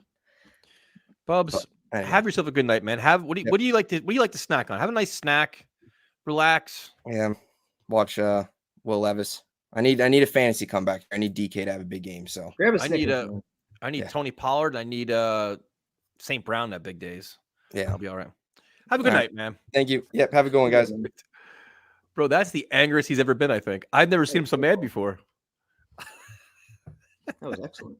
That was a good one. I enjoyed that. I like these shows are back. Like this, like as much as I hate it, this is like kind of like our venting session. We can kind of let it go. This is how we regroup and get on to next week. I'm gonna be negative shit going next week. I'm not gonna expect nothing. A 9:30 stream, also drinking at 8. Kegs and eggs. What's up, man? What's up, Eric? Jesus, man, dude. Is it hot there? Yeah. We're getting into fall now, like officially, so it's starting to cool off. Dude, last month was like fucking insanely hot. I almost fucking fainted just from the heat. I'm like, dude, this is fucking horse shit. So how hot is it now? It's probably we go by Celsius. I fucking forgot, but it's like probably today's like 29 degrees Celsius. So that's all right, chat. All right, somebody in the chat, translate that for us. I'm not good with math. I told you guys that in college. I avoided that class. Gotta be what, like 70? Yeah. It's not too bad though, and we got a little bit of a breeze. So, it's one of those days at work, and then just sitting for like a whole day with this game. Like, man, I have to go and step outside for a smoke. I might as well have gotten cancer from fucking watching the highlights from that game. Like, it's insane because it's like we were just praising the team for playing so well last week, and then I said, I was like, I hope they don't lay an egg at Denver, and in typical Jets fashion, as you would say, Tyson and Kevin, they lay a fucking egg against a team that's not even that great. Their defense was good, but what the fuck was Robert Saleh doing? What was he doing? Didn't have a play I would just love to know what they do all week to get ready for these games. Like what does an actual game prep practice look like? Yep. Dude, 100%. like when they were talking about the practice and holding people accountable, that was just for the cameras. They don't give a fuck, dude. Like, they don't. It's all for show. Yep. And 4 fucking years, and you have 10 days to prepare. And again, this is a classic stream. This is a classic stream where we're like, cool, the team's gonna do good. They learn their lesson. And then again, it's like, cool, they just pull the rug right underneath our feet again. And it's just such fucking bullshit. I ordered a Quinnen Williams jersey that came in last night. And fuck, dude. Like, again, I'm like, I told myself I wasn't going to buy both of their fucking merch. And then I did it again. How do you lose with Aaron Rodgers? And we don't have Zach anymore. We don't. And we still lose with Aaron Rodgers. I don't fucking get it, bro. Dude, they had the quarterback with the Zach Wilson performance, and they still won the fucking game. I can't believe believe the Hall of it, Fame quarterback, and we found a way to lose it. It's unbelievable. They must enjoy knowing that our team's a fucking circus. Like, dude, seriously, do we bring back the interviews? Does Adam come back for an hour-long interview? We got a lot of requests already. It's funny, dude. This is crazy as fuck, and it's like a part of me feels with them playing so shitty. Like, I would not be surprised that we win the next game. Like, just in typical Jets fashion, buys in, and then when we get to the Buffalo game, we fucking lose and go 3-3. Like, I don't know how to read this team anymore. I really don't. Neither do they. It's insane. You know what's funny? I'm in the same boat you are. Like, the Jets had the salute to service stuff. I'm like, that hat looked nice. I'm like, you know what? They beat the Patriots. I'm going to buy a hat. And I started to order a Braylon Allen jersey. I'm like, you know what? Let me wait a little bit. Dude. And then after yesterday, I'm like, I'm not buying any tickets. I'm not buying any jerseys. They can kiss my ass. Like, I learned I got the hat. The hat's badass. I'm good. I'm not. No more of my money going to them. You guys should honestly, your prediction, you guys should just coin flip and be like, heads Jets, fucking tails the opposing like team, Jay's and then turtle. that should be bet the turtle. Seriously, yeah. Like, I don't even know like what to even expect. Dude, they could have got a touchdown with Braylon Allen. Breece Hall, I don't give a fuck how much money he's making. I don't care about his ego. If he's playing like shit, do your fucking job and have the kid fucking run in there. That's why we fucking drafted him for. And they don't do it. How does that, like, with the planning, how does that make sense? Literally. None of it makes sense. And they literally asked him that same question after week 1. They were, I think it was first and goal at the 3 or second and goal at the 3 against the Niners. And they didn't use Braylon Allen at all. They asked him after the game. He said, it's something we'll look at. 3 weeks later, the exact same scenario comes up and they don't use him. Dude, Crazy. Mike Williams, Lazard, all of them are earning their contracts, right? We wrote off Lazard, and he's playing way better than our offensive rookie of the year. Sauce is playing lazy because he knows he's going to get paid. No, dude, if you're not playing up to par, you need to sit the fuck out and think about what the fuck. I would put them in fucking timeout. I would have them stand at the wall if they needed to. Like, seriously. I don't care. You're going to get paid all this money. We're paying this organization all this money. You guys are paying way more than me because you guys are buying the tickets. Not me. This is unsat. This is unsat. I caught myself quoting a Tyson line when I was watching the highlights. I'm like, what are we doing here? I catch myself saying that at work. I watched the stream way too fucking much. That's how. Dude, our stream yesterday was bad. I almost broke my headset yesterday. I was pissed. I couldn't bring myself. Bro, I couldn't bring myself to watch that stream. I just knew, and I wanted to so bad, but I was like, I just know the hatred and the sorrow that was going to be on that stream. Like, literally, I just couldn't. Like, the Jets are playing bad when our viewers are like 400, 500, gets in the 800. Then we're at 1,000. You know the Jets are playing like shit. When we have thousands of viewers, you know like things are going bad. They're just waiting for like the chaos. I'll say this, right? So I hate the Patriots so fucking much, but the Steelers hold a specific like piece of my heart where I hate them the most because I remember when I first started following football, I think it was like 04 or 05 when I really started watching it as a kid. We lost, I think, the divisional round to the Steelers, and then the AFC Championship that the Steelers lost to the Packers. We lost that shit too. I fucking hate them so fucking much. And I was hoping with this team and the coaches learning something, maybe we stood a chance. Fucking Mike Tomlin is going to destroy our team just off the coaching. I fucking their defense is going to beat that. I mean, yeah. With Russell Wilson and Justin Fields, we are going to look like shit if we don't get this fucking fixed. I don't care at this point. After the London game, personally, if I was Woody Johnson, I would fire Robert Saleh. Maybe if I'm being nice, right? Early Christmas gift, I'll give you to the Buffalo game. If not, I'm gonna promote fucking Jeff Ulbrich as the interim head coach to see how it goes. Because he's the only one, it seems, that he fucking screams at his players when they're fucking playing like fucking dumbasses. Or Middleton too. Yeah, right. Or even Boyer. Like they're the only ones that seem competent. Hackett, as Adam would say, can't fucking hack it. Whatever. Fucking demote him. Have him give water. I don't fucking give a fuck at this point. And Robert Saleh, either you switch him for Jeff Ulbrich and make him the defensive coordinator or make him walk. We can't deal with this shit, especially we invested I gave Joe Douglas, like everybody else, so much shit. And he did his job. How do you lose with these fucking games?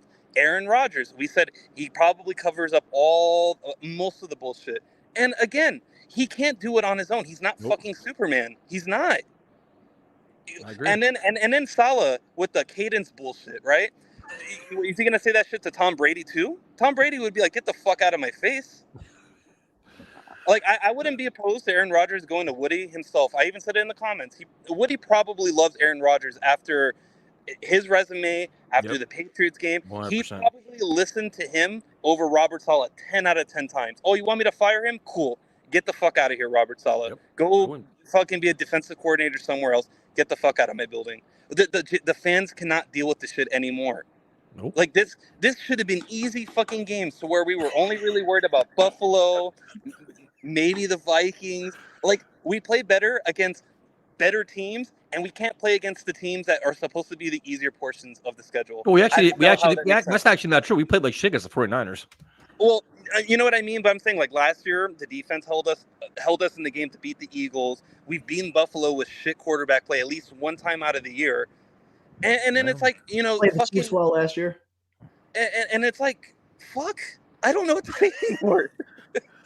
Like I just Eric, don't get it, guys. Eric, have yourself a nice iced tea. Looks hot there. Oh my god, dude! Thank you guys for doing the stream. When we have another shitty game that will lay in it, because at this point I'm not gonna be surprised. I will sit through and watch it with you guys. This time I'm happy I slept in. I woke up at 5 a.m. and it said final score Broncos 10, Jets 9, and I was like fucking wonderful on the start of a fucking Monday, and I'm already getting the fucking business at work. Bullshit. Love you guys so much. Have a good day, man. Thanks for calling. Love you guys. Later. Man. Woo. We are 2 for 2. Man, This I is agree. Exactly the kind of show I expected. I expected this too. I expected this. I knew this was coming. All right. So we got some heavy hitters here. Let's go to Mr. Happy. The last time we saw Afram, He was hysterical laughing at our jokes. 14-3. That's Here we gone. go. That's the old Ephraim. 14-3. We got this. The fact that they didn't fire him coming off the field astonishes me.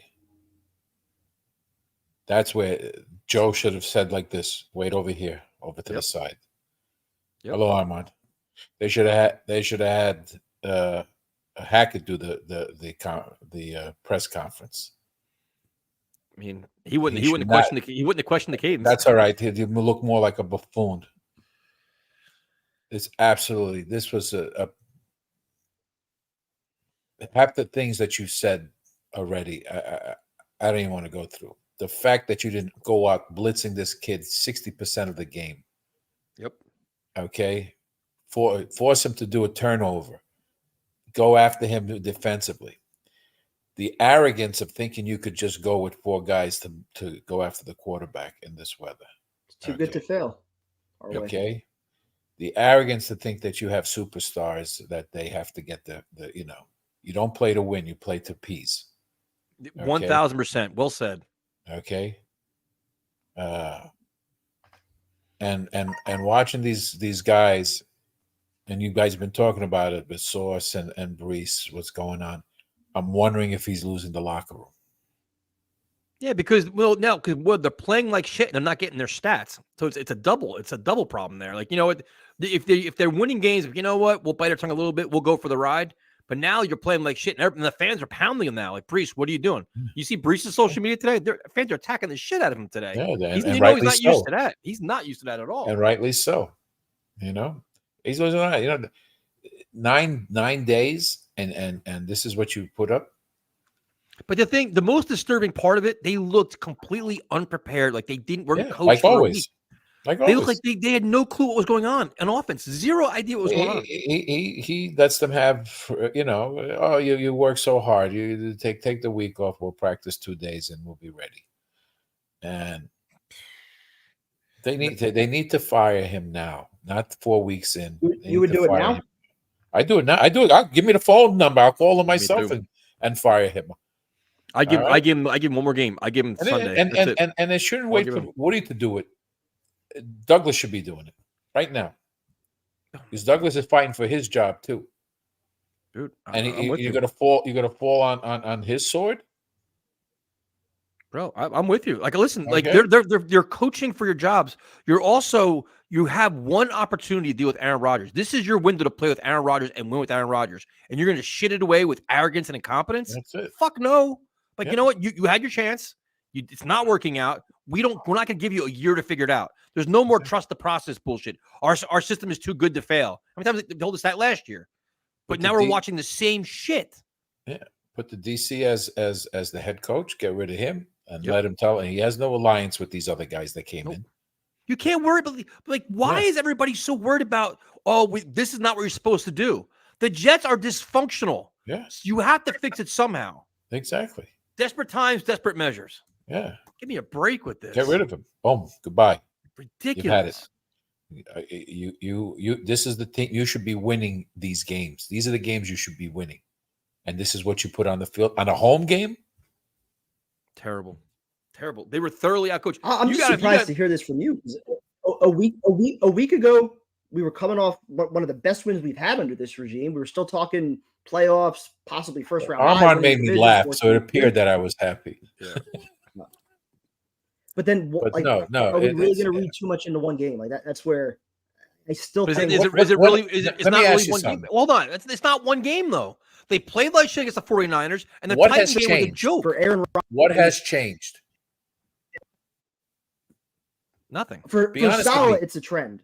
For Aaron Rodgers, yes, this is one awful game. He can't, like everyone said, he can do it all. But the same trend, penalties. Oh, we got to clean it up, and it got worse. Play calling horrendous, way too conservative and arrogant. You got Mike Williams, who's catching everything, 50-50 ball. Like Tyson said, 1 yard line, you could throw a fade route.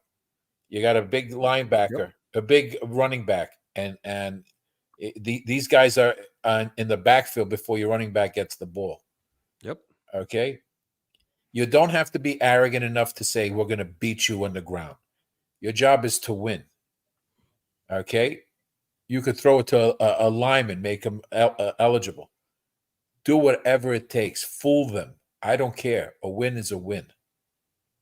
Okay, this is not, we're stronger than you because you haven't proved anything yet. Nope. You got to win the game. But that's the one thing. Yard, 1 yard. You can say it, 1 fucking yard, dude. But Brown out, you can't get a goddamn touchdown. Exactly. But the thing is, it's like they're arrogant, like they've accomplished something. Yeah. Like Robert Saleh as a head coach has accomplished nothing in the NFL. This defense, as great as I think they are, has not really accomplished anything either. This offense is putrid. What is Hackett as a play caller? He got fired. He got run out of Denver. Yeah. And the worst thing is, the Denver Bronco fans are telling us the things you're seeing now with this Hackett offense are the same problems they had when he was there, with all the penalties, all this lack of creativity. It's the same shit. Peyton told us himself. I mean, what do you anticipate is going to happen next week? They're going to win. What do you think is going to be cleaned up? If they don't come out with a big time performance, you've got to fire somebody on Monday. You have to. Like if they don't come out and compete, and they lose 31-28, it's a great game. All right, they showed up, they bounced back. If they look the same way they looked like yesterday, they did next Sunday, you got to fire somebody. I don't give a shit who it is. No, it's not somebody. It's one person that has to get fired. The coach. It's the coach. That's it. You're out of your mind if you think it's actually going to happen, though, in week 5. Why? Well, why? What is Woody Johnson? You actually think Woody Johnson's going to fire the head coach of the New York Jets with Aaron Rodgers as quarterback after 2 and 3? Who gives a fuck? There's no way. It says, look, you know what? Prime time. Who do you think the players? No way it's going to happen. Who do you think the players respect more as a coach? Ulbrich or Saleh? As a coach, not as a man, not as a person, as a coach. Ulbrich or Saleh? Probably Ulbrich. So if you make the change and say, Saleh, you're out of here. Ulbrich, you're the head coach. Down here, you're calling plays. Ulbrich already has a defense on his side. They love Ulbrich because they play at a very high level. That team respects him, man. He's going to be a head coach somewhere probably next year. So if you say I'm not saying what you or I or anybody with common sense would do. I'm saying what Woody Johnson, he's not making a move after week 5. It's just not going to happen. Okay, so how many losses does it take to say we need to save our season? You're prolonging the inevitable. It's not just going to be one game. It's going to have to be a string where they lose 3 or 4 5, something. How about 3 years prior? Well, how about a string of those? You want to say the quarterback and now you have the quarterback. Totally fucking stupid. Had him for 4 games, and that's you don't see the writing on the wall that this guy nothing's changed.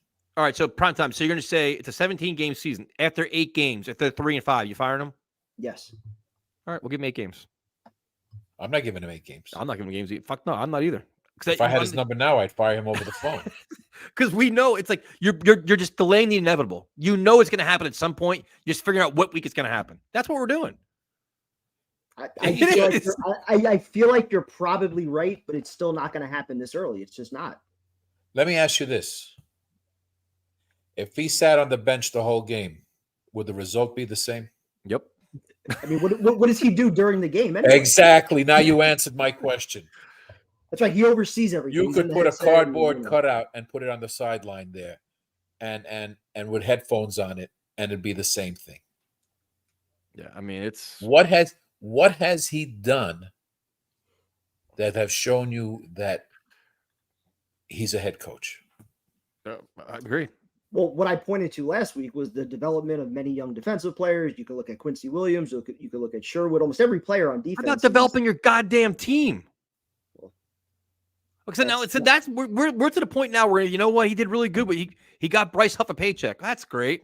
We watched John Franklin Myers yesterday get a sack. Having the quarterback last year, now he's had him for 4 games. You can't have games like this. Yesterday was one complete fucking dud. If he has 1 or 2 more like it, he's fucking out. You know what they should have asked him? They should have asked him, since you're now involved in the offense, what insight did you offer Hackett and Downing yesterday during the game to help change up what was going wrong? Can we ask that question?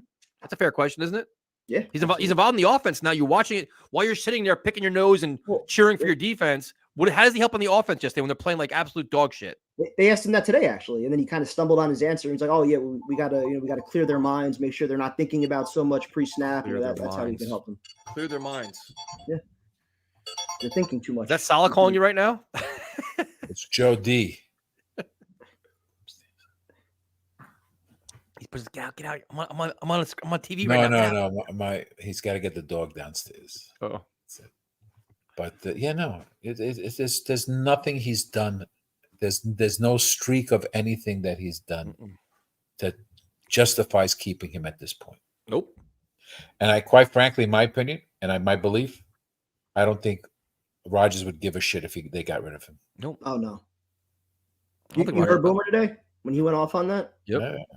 I think Rodgers wouldn't give a shit at all. He's been there. Rodgers sees the- quarterback. He's been there. He's had coaches that he doesn't like and he doesn't respect. Yeah. And he had the same fucking body language. Yeah. Yep. Rodgers didn't want anything to do with Saleh when he gets to the sideline. He sees what this team. He sees this undisciplined, and he knows. Well, Primetime nailed it. He saw it last year firsthand when the team was falling apart and how Saleh handled it. He saw it firsthand how this dysfunction. It was so bad they had to bring him back from California to calm down the locker room. That's right. Yeah. You have to do it early. You can't give him 8 games. No, and the team's too talented. Yeah. Like there's literally too much talent to watch loss after loss and incompetence ruin your season. You can't do it. I truly believe that if they fire him tomorrow, they'll come out blasting on Sunday. I agree. I completely agree. I do. I still think they're going to win Sunday. Vegas has him as a +2. I don't know how. I gotta start drinking at 8:00 Sunday morning, like kegs and eggs, something. I'll start drinking it. I don't know. It's just. I can justify it at least. Like, hey man, the game's on. I can't watch these clowns sober. No, it's just that you don't see any You can promise. enjoy the 1 o'clock and the 4 o'clock games afterwards. How do a you great beat Sunday. one? They have not improved since the beginning of the year. What have they shown? They beat the Patriots handedly. Okay. Well, that game was an improvement from their first they weren't a juggernaut. They didn't win yesterday either. Would you say the game was an improvement from the first 2, though? The Patriots team, they're a mess. The Patriots are a mess. Their offensive line was a disaster. The guy never played left tackle before. Exactly. Do I got to pull up the stream from last week when we were all happy and fucking? We're always happy but for a like win. So I'm just asking, did they improve last week from where they were in the first 2 games? Yes. Okay. So All now, right. And now they downgraded. They haven't improved at all. I mean, and so they dropped from last week badly. So they can beat up really bad teams, but mediocre teams they can't beat. well, now you're about to get. They should have beat this team. Was a bad team. Shows up. This team was a bad team. Prime Time is trying to guys sell are himself. defending. Prime Time is trying to convince himself that this team is going to win on Sunday. I'm telling you, he should have been I fired. don't know if I can handle a loss. They should have handed him an envelope. Go home. I can't wait to see Justin Jefferson get covered by like Tony Adams or some shit on Sunday. Say we have to cancel the press conference, or just say there's been a coaching change, and left it at that. They're gonna have a blown assignment. Justin Jefferson's gonna have like an 80-yard touchdown. Nobody covers him. It's gonna be the CeeDee Lamb game all over again. Him and Jordan Addison. Watch X-Jet get 400 yards. The first one. Afram, good talking to you, man. Yeah, listen, it's bullshit. It's bullshit. It's not a good. He should have been. He needs to be fired. I've given him the benefit of the doubt the past 3 years because he didn't have a quarterback. There's no excuse now. I agree. It's the same. It's the same thing. Okay, that's it. You can't wait. I'm not waiting 8 games. Leave him in London. Okay. See, now, you know what? That's actually a really good idea, Johnny Football. This is a courtesy firing. We're going to fire you, but we're going to give you a vacation in London right after the game. So you can stay there, bring your family out, fly around, enjoy a couple weeks in London while we replace you. Yeah, you can stay with Ted Lasko over there. Have a good night, man. Take care. Have a good night, man. We've had an angry Bubs and an angry Afram tonight. I can't believe that we're actually talking about firing Saleh after like the way the stream was a week ago. Like just 1 week and here we are. It's unbelievable. Hey man, we know. I'm not even saying it's wrong. Like you guys are all right. Like these are patterns that you can't deny. These are facts, but I just can't see it happening this way. Wait, are you wearing a Jaguars jersey? Or a Dolphins jersey? What are you wearing? No, it was like greens. Oh, all right. I was like, what is he wearing over there? Yeah, sorry. How you been, man? But What's up, man? I'm all right. I just want to start off by saying we're all fucking idiots, and here's why. Because especially this weekend, San Francisco, we got all excited and we expected with time Saleh's going to have his team prepared and ready to come out and play a football game. I don't know how we haven't learned from our mistakes. After every bye week, like the Jaguars game, you know what I mean? Must-win football games, the Falcons games last year, they come out and they're just flat, right? Yep. I just don't get how we keep buying back in every time. That 10-3 game against the Patriots also. That was Right. after the bye week. The one where they didn't kick the Oh my- ball out of bounds. Oh, Yeah. jeez. And then he goes on these like little runs. He might go on a little run right now, right? Wait, hold on, Blade. The only run he's going on is the stadium steps. No, I'm just telling you, like, what was it last year? They went on a 2 years ago, they went on a 6-2 run, right? 2 years ago. And then he comes out flat in a must-win game, in a game he should win. And here's why we're talking about firing. The time to fire him was last summer. I agree. Honestly. And what did we want last year? We wanted, okay, Aaron went down. We just want to know that we have the right coaching staff and we have the right, like certain positions, right? We want to see certain positions succeed. And why making, like, we had a good enough team to make a 7 seed last year, did we? Do you guys agree with that? 100%. And why it hurts so bad that we didn't make that playoff game? Say we somehow, by the grace of God, make a 7 seed this year. That game, Saleh will come out flat as hell. Yep. You know what I mean? And we're going to lose and get bounced. This team has no playoff experience. I still blame last year more on Joe Douglas than I do on Saleh, because him not preparing without having a backup quarterback, that's what completely fucking tanked last year. Yeah, but he refused. That was a team that was capable. But there was still games he could have won last year. We refused to bench Zach Wilson last year. For Tim Boyle, dude. Anything. Trevor Siemian wasn't terrible. Eventually they did it, and the outcome was the same. I mean, well, Tim Boyle was hurt, but Trevor Siemian, like something like just the fact that you kept going week in and week out. This is when he caters to players. He was scared of the backlash. He's scared of the backlash with Brees. He's scared of it with Garrett, with all these guys. Defending him because even Zach's second year. Now. Sign Carson Wentz. Sign Carson Wentz last year. The moment Aaron goes down, go sign Carson Wentz. I get not signing Flacco because of what we had, like why we had Flacco the 2 years ago. He looked like annoyed to be out there to be playing for the Jets. Like meanwhile, he's been great everywhere else. Right. But like go sign Carson Wentz and win 10 games, win 9 games, get a playoff spot, get in the playoffs and get these guys some playoff experience. You know what I mean? And this year, like if we somehow get there, we're gonna get rocked because our teams are not going to show up. No, not even that. But do you have any faith in this coaching staff, especially on the offensive side of the ball, going toe to toe with any top level staff in the NFL? Absolutely not. Absolutely not. No way. Absolutely. And how do we keep buying back in? Just like so, this summer, all of us were in agreement. Like, okay, they should be good, but we're not buying in, right? No, Blake. We all said the same thing. We said we hope that Aaron Rodgers can overcome the concerns at coaching. Right. And then after a 24-3 New England game, we all bought in.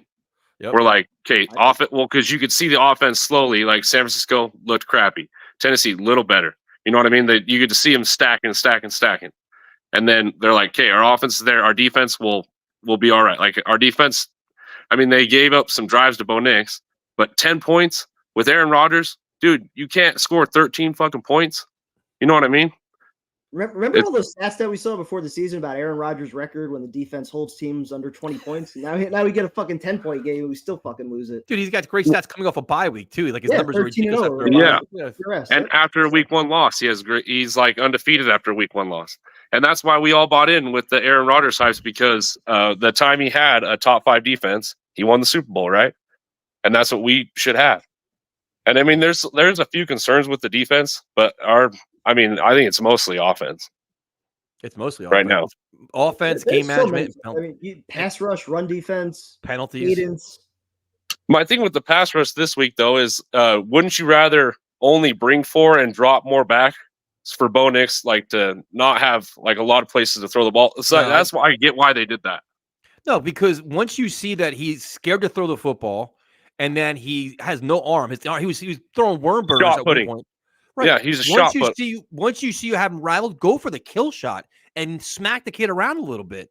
Like bury him, like force or change it up on him. Bring pressure, then drop. Those strip sacks, you get a takeaway. Like this interception. Be a little bit more aggressive, making some of those game-changing kind of plays. Yeah, I thought we were playing like it was just like we were playing a taller Zach Wilson. Just let him go 3 and out, let him punt the ball, and then don't do nothing stupid on offense. 100%. And just like when I was watching the stream with you guys, Tyson said when we We're marching to score. If we score here and make it 13 to or 10 to whatever, we're gonna win this game 100%. because they can't. Even if they go score, it's gonna be late. You know what I mean? They could put the game away in the first half. The game could have been over. Yeah, and it's insane. And then with Breece Hall and Braylon Allen, the moment they went and took the lead, I would have went to Hall and said, "Sit down. Allen and Isaiah Davis will take it from here. Thanks for all that you did." You know what I mean? I get like trying to get him going a little bit, but the moment they took the lead, like we had a whole fourth quarter, right? I'm giving it to Allen, and he's getting hit in the backfield and still getting 2 yards. You know what I mean? He was killing it. But you run like this is where you have to have a feel for the game. You go with the hot hand. Breece Hall was clearly in his head off, whatever it was, something was wrong. You say, listen, man, today's not your day. Braylon Allen is making an impact every play. We have to, for the sake of the team, we got to roll him out and see what happens. That's it. That's what I mean. Like, if you just gave Allen that whole fourth quarter, we would have won that game. I agree. And that's where you're saying the feel of it. I mean, you give Hall, because he is who he is, right? He's shown he's a good back in this league. You give him his touches to try to get him going.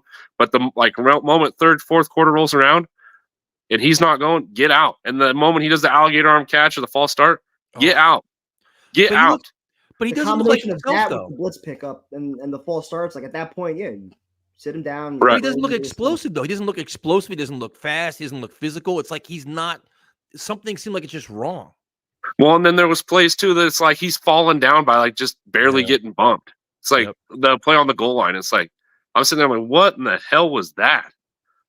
And that's how we get our offensive line better too, by running the ball. We preached that we were going to be this ball carrying, running team. Everyone in the league is doing it right now, except for us. And we drafted players and signed players to be that team that's going to carry the rock 30 times and just control the ball. It's crazy. You know what it kind of reminds me of, though, a little bit with Breece? You know, it's like when you had like Elijah Moore and Denzel Mims, when they started bringing in other receivers, it's like they got demoralized. Like they're kind of like, they kind of lost. Like they were like, oh, I'm the lead guy in the league guy. And they bring in competition. He's like, wait a minute. Like almost now at Breece Hall, like I'm the guy. And he sees the fans love Braylon Allen. You see he has a 2-touchdown game. Everybody's praising Braylon Allen. Now he's like, wait a minute. Like I thought I'm the star here. Where it's almost like, it just seems weird, man. But we were always praising him regardless. You know what I mean? Even it's like we wanted Braylon Allen to come in the fourth quarter and just grind out those yards at the end after Breece has his 15 touches and 100 yards and a touchdown. You know what I mean? That's what we wanted. And we all acknowledged Breece was a superstar. Yep. But it's just I don't get. And my other thing we were talking about all year, saying how we got to pay all these guys. We are the only fucking 7-win team that talk about paying superstar contracts. How the fuck does this happen? You know what we're going to be saying next year? How much are we going to get for Garrett Wilson? Are we going to get 2 first-round picks if we keep going? Some GM's going to come in and be like, oh, shit, I'm going to tear this down. I'm going to have 3 first-round picks. You know what I mean? I'm not ready. And that's what pisses me off. Is like, I don't care. I don't want to hear about contracts. You know what I mean? No, like you said, I don't want to hear. I want to talk about playoffs. I'm sorry, I'm kind of ranting a little bit, but bro, we all are. I'm with you though, but it's a good point. Like we anointed everybody, like, oh, these guys are all pro, these are stars. They give them all 5-year contracts. You got to give them max money, and now you're like, wait a minute, what are we actually paying them for? You pay for productivity. You're not really seeing what you want. They got to earn it too. Like you got to win games and show what you can actually do instead of like being like the kings of social media. And my opinion on the stats thing, like if you can rack up stats on a bad team because teams are blowing you out and they're just going to give you a shell or whatever, you know what I mean? And let you complete 10-yard passes or whatever. It's like you get those contracts winning big games. You know what I mean? Yep. Like you pay people like Mike fucking Williams who come up clutch like when you need them. 1,000%. And that 3rd and 1, it's like, dude, on the field for those big plays. Yeah. That's what I mean by like that 3rd and 1 or the goal line. You have 2 plays. I'll give Hall 1 play. Braylon Allen, you get the next one. And then I'll do 2 fades to Mike Williams. You know what I mean? That's or what 2. I'm talking about. Yeah. Exactly. It's Dude, like 1 yard. Where's this heavy back at? He's like I said, he's getting hit in the backfield, shaking a guy off and going for 2 yards. He can carry the pile. I still think we overthink it. First and goal at the 1, 4 quarterback sneaks. Like it should. And that's where Saleh should be like. I mean, he should be like, "Fuck no, we are not calling that. Get in." Like that's what Saleh's supposed to be doing. Like you said, he's nothing on the sideline, right? He does nothing. That's why, Blade, you got me going again. I just calmed down, but that's where like I said, I'm an older fan. Bill Parcells would listen to every play call. If there was something he didn't like, he changed the call. Like, we're not calling that. Do this. You have a feel for the game. You know it works. Listen, that may be a cute and creative play. It makes no goddamn sense. Do this. Do you ever see Saleh in the headset calling a play himself, saying, you know what, don't do this? Or next to Hackett having a conversation, next to his offensive line having a conversation? Never do you see that. He never makes any changes. Do you think he'd ever tell Aaron Rodgers, hey, man, let's call this play instead? Nope. He doesn't want to step on anybody's toes. That's idiot. What he does.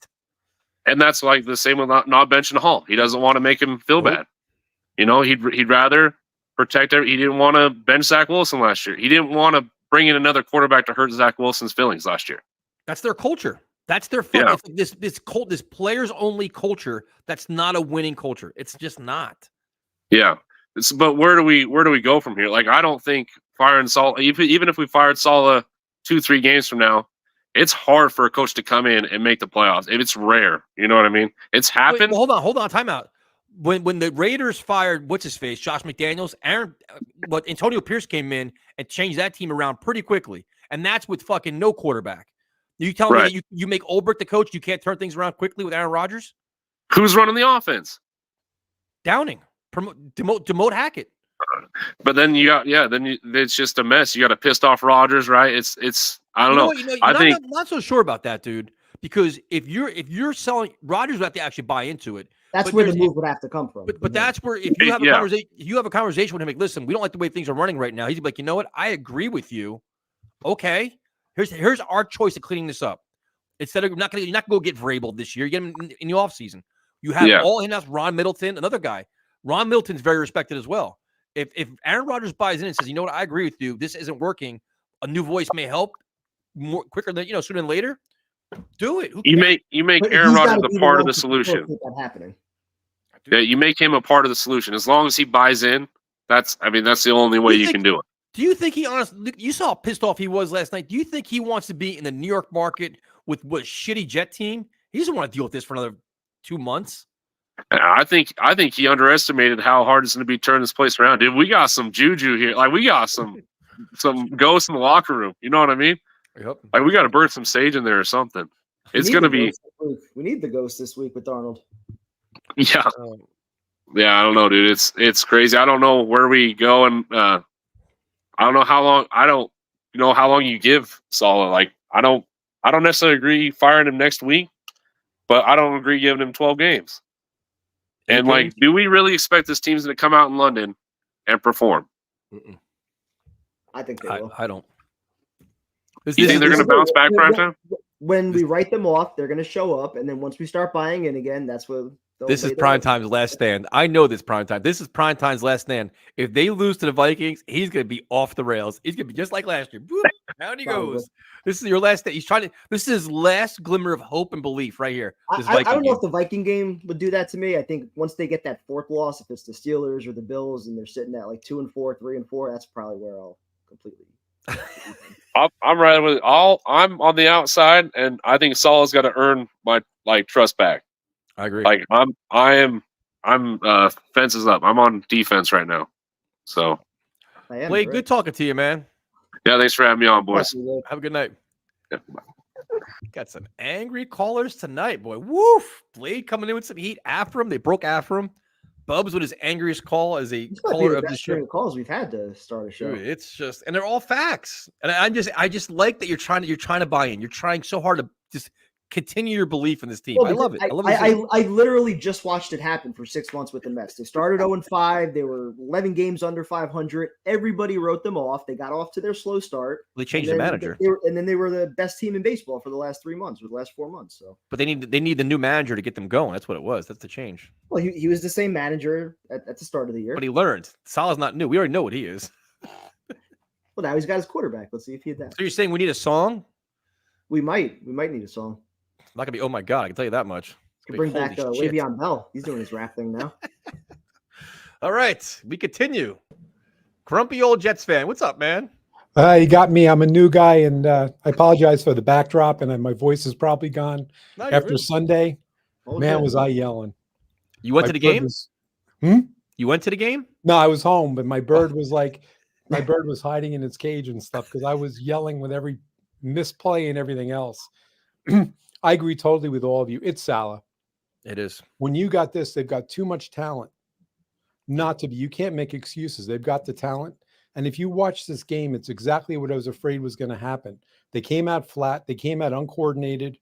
The offensive line looked atrocious.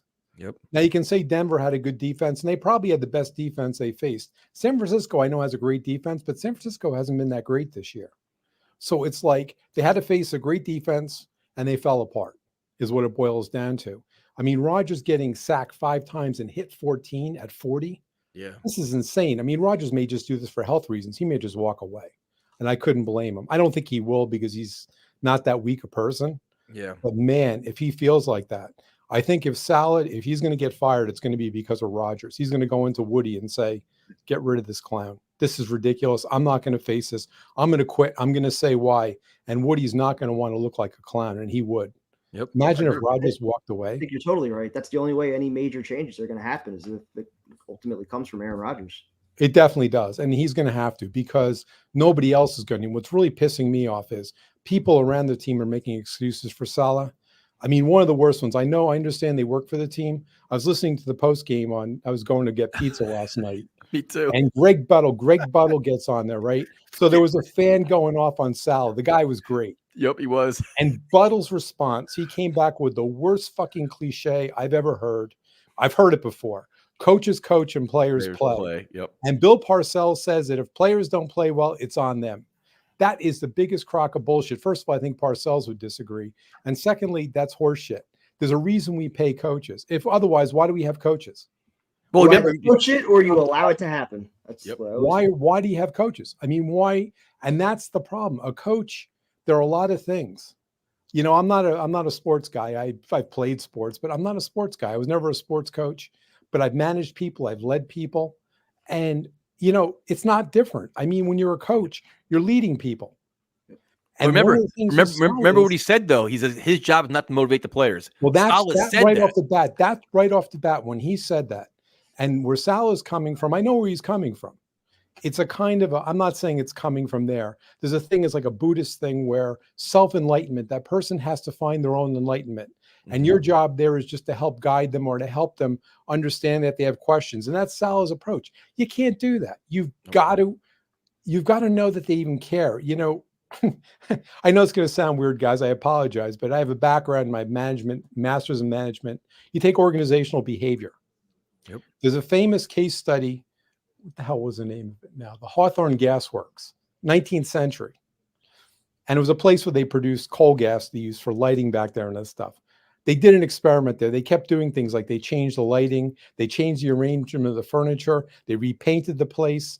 And every time they did it, productivity went through the roof. And they couldn't figure this out, like what was causing this, because everything they did worked.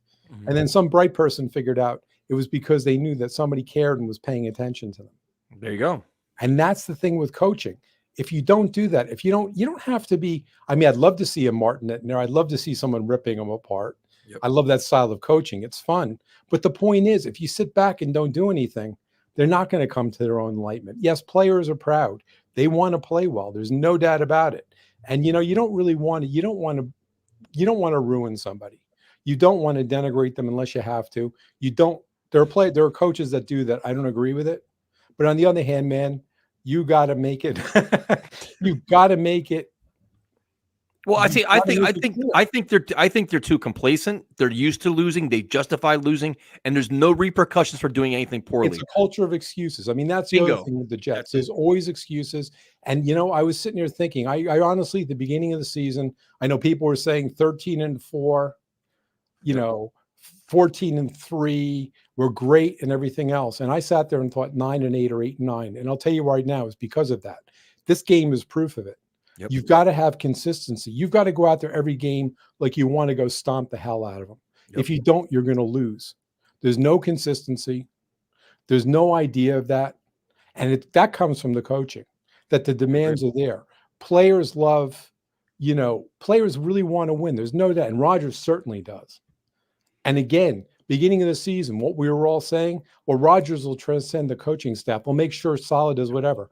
One man can't do that. And especially when he's getting beaten up like that, Rodgers, nobody can take that.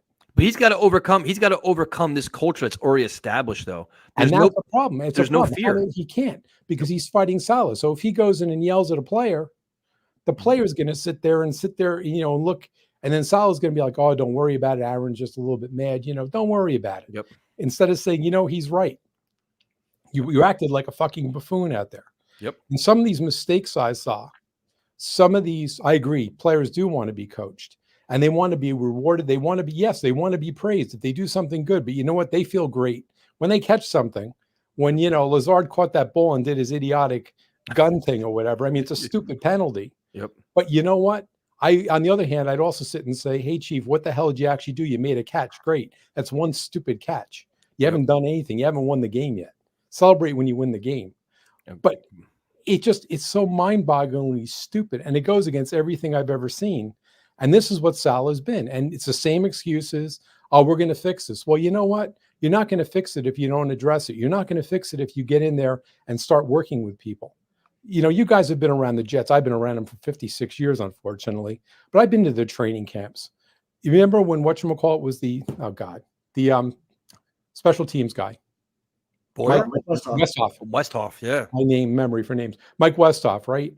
I was fascinated watching him in training camp. He was sitting there with players. He was kicking their feet like a half an inch or 6 inches. He was positioning them. He was working with them.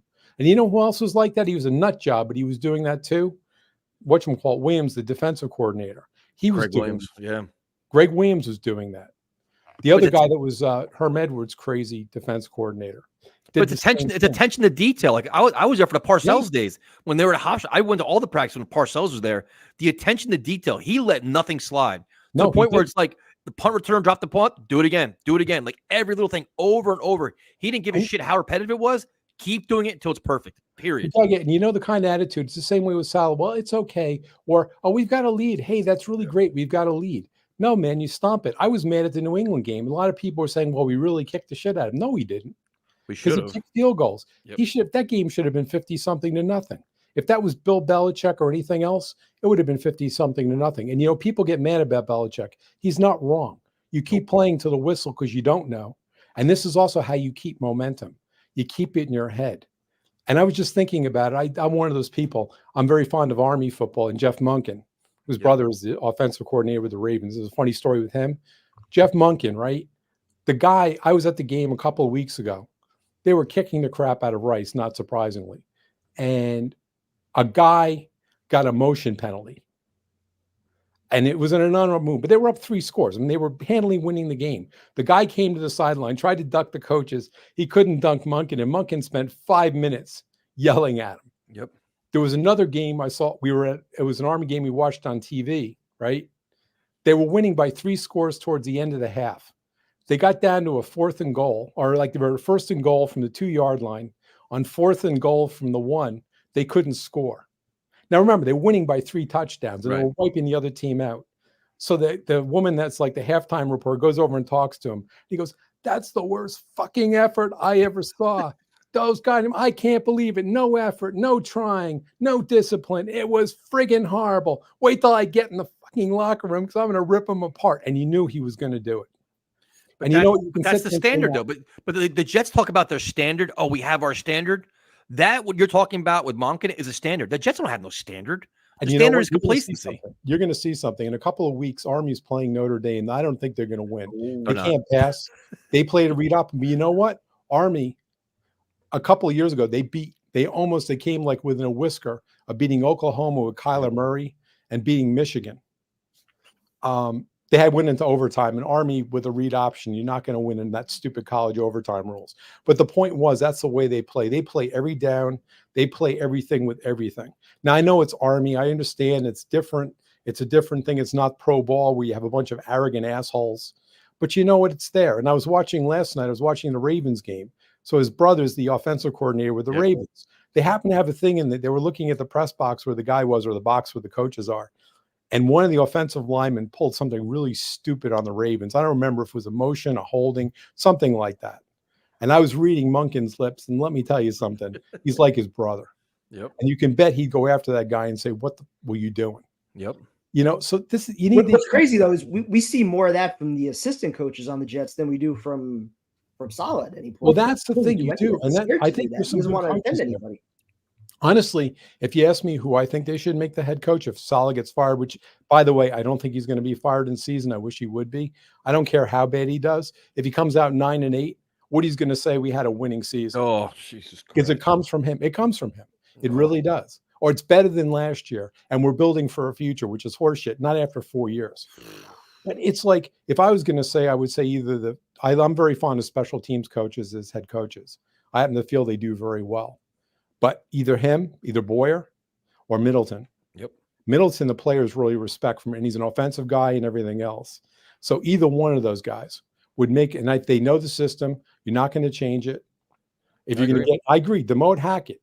He can run a play. He can write up plays. I don't care. He can be like LaFleur is at in L.A., but don't let him call it, because that's the other half of it. And either that, or you go to where Rodgers literally calls his own game. You may have to change your game plan because no quarterback can memorize all those plays and crap like that. But you go to it where Rodgers calls it on the field, because either that, because you know what? You can't have Hackett doing it. Nope. But there's got to be, and that's the thing, it's got to be accountability. And you can't, if you lose an ugly game, right? So the excuse coming out of this one, it's one game, it was a bad game. All the Saleh's excuses. What'd you hear? It's a bad game. Yeah, one bad game. If I'm a 6-1 team and I lose to some terrible team, I can excuse it. You fall off. It happens. Bad games happen for whatever reasons. Yep. But not when you've had an opening where you lost to San Francisco and got your ass kicked in. And you play, it's not San Francisco of the past. They're definitely not. They're not as good a team as they've been in the past. They've got injuries. They don't look all that great. They're going to be a good team, but they don't look all that great. The Titans game was a clusterfuck. I mean, they backed into that win. They got lucky because Levis is basically Wilson 2.0 at this point. The New England game, they won handily, but they could have won it a hell of a lot more. New England had nothing. They were trying everything they could. They had nothing. Okay, that was fine. And then you fall down, you fall off the rabbit thing this week against a mediocre team. And now, this would be a typical Jets to come in against the Vikings and do well. We've seen this before, but the problem is that inconsistency. It's that constant. If it came in with a head of steam, if they won the first, if they were like 3-1 right now, it's a very different thing going in 2-2 with the way they're feeling. Could they win against the Vikings? Maybe. I'm worried about it. Vikings have a really good defense, and Darnold has got something to prove, man. He's got something to prove, especially against his former team. Like, and he's just playing at a very high level, and their defense is nasty, man. They've got a nasty defense. They've got a good offense. They've got a good offensive line. They've got good coaching, and they're going to make adjustments. And no matter what Saleh, and if Saleh comes out with his frigging, 4-man front, cover 3 zone, and his run, pass, kick offense, which they're not doing, but without doing anything else, not doing 2-back sets, not doing play action, not doing that, Minnesota is going to kick the crap out. And then the excuse is going to be we're playing in London. Yep. I get tired of the excuses. And you know what? It really has to be no more excuses. And if Woody lets us go on, he's got no pride. Saleh's got no pride. He can't. How the hell? He's got no pride the way he backtracked today. Like, he's now backtracked. He had to backtrack his stupid comments yesterday, already today, because he knows that he's going to slowly but surely lose the locker room. Once you lose Aaron Rodgers, the locker room is right behind him because he's their guy. And it's a guy, I mean, he's just bloodless. He is absolutely, he was a pretty fiery guy as a DC. Okay, great. But, again, this whole enlightened thing, or I'm going to let players, you can't do it. And players want somebody to respect. They're going to respect the guy that comes in there and tells them the way it is. Parcells never, for whatever he was, and he had his own flaws, Parcells, they always knew where they stood with him.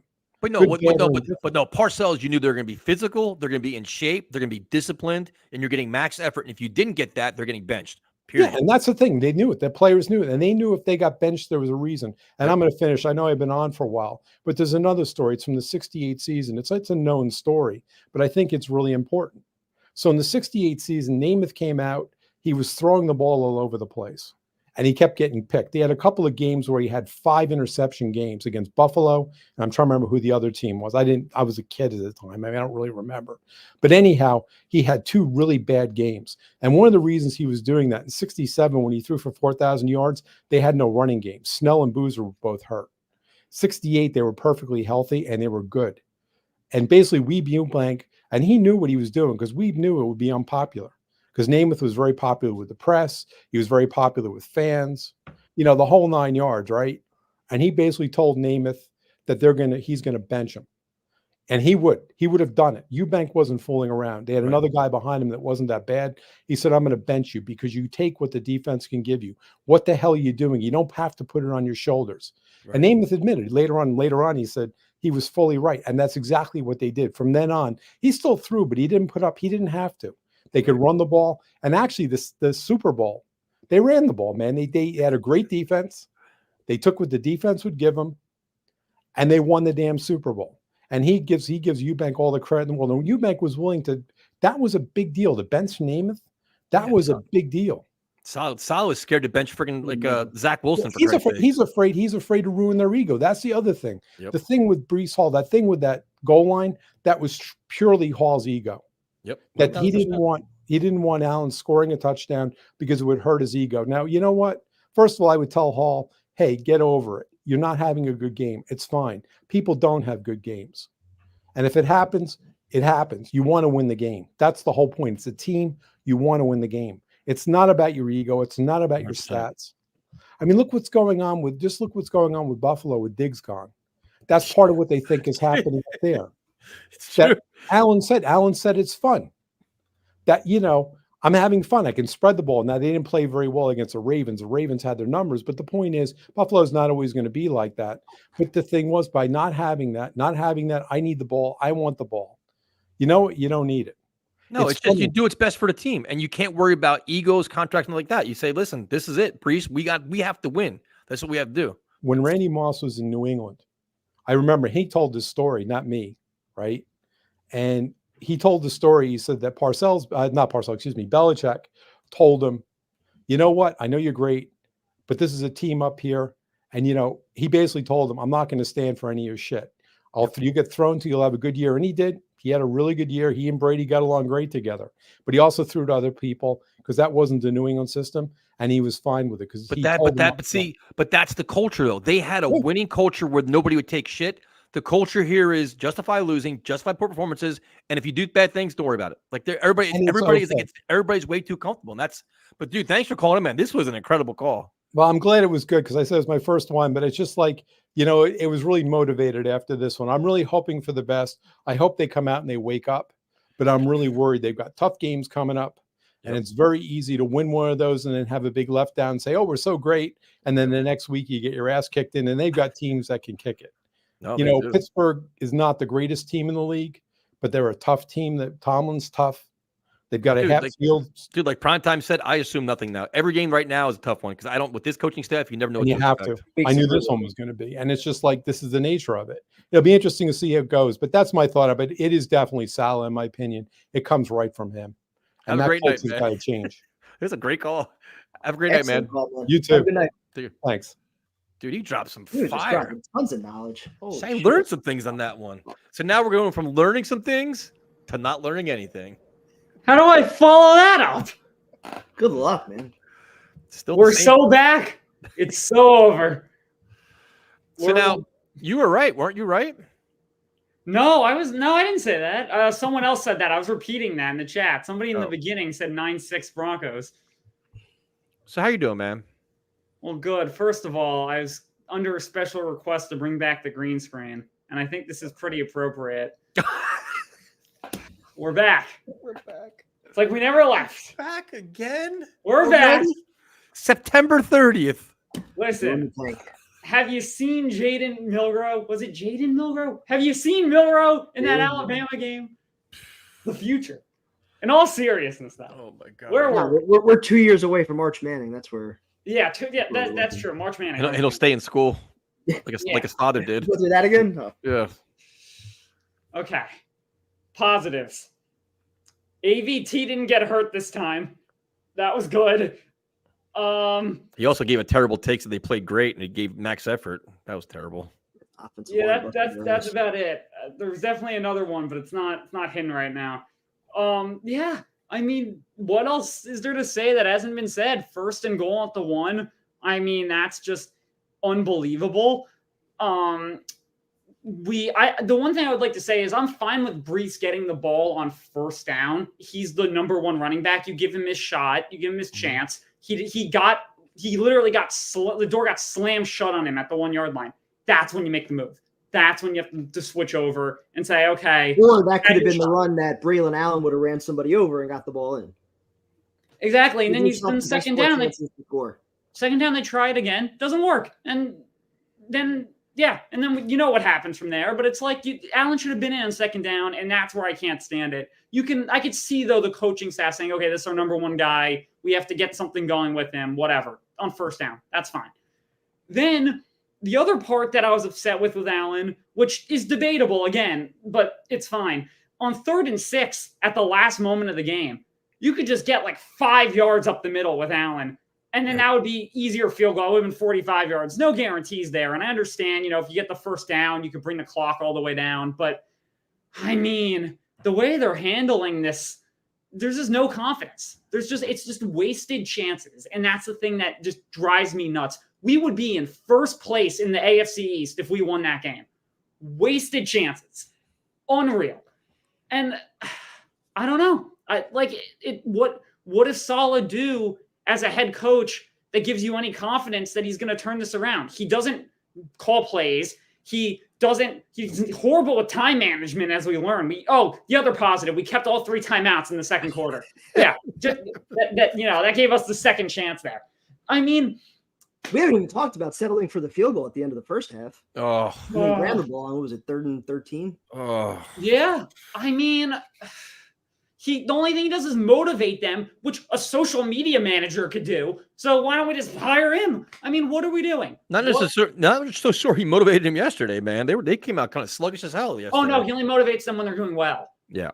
Yeah, and that's when it happens. And going forward, you look at the Vikings game. I mean, I hope you don't even know what Jet team is going to show up. Exactly. Are they going to be aggressive? Are they going to have a conservative game plan? Are they going to be penalized 13 times? Are they going to clean things up? You don't even know what to even expect at this point now with this team. Is it going to be the 7-sack pass rush, or is it going to be the pass rush that didn't show up on Sunday yesterday? And then don't even get me started. That was the game plan, though. The game plan didn't give you a chance to flourish. They didn't blitz. You saw what can happen when you blitz. And they didn't do it. Why? That's their goddamn game plan.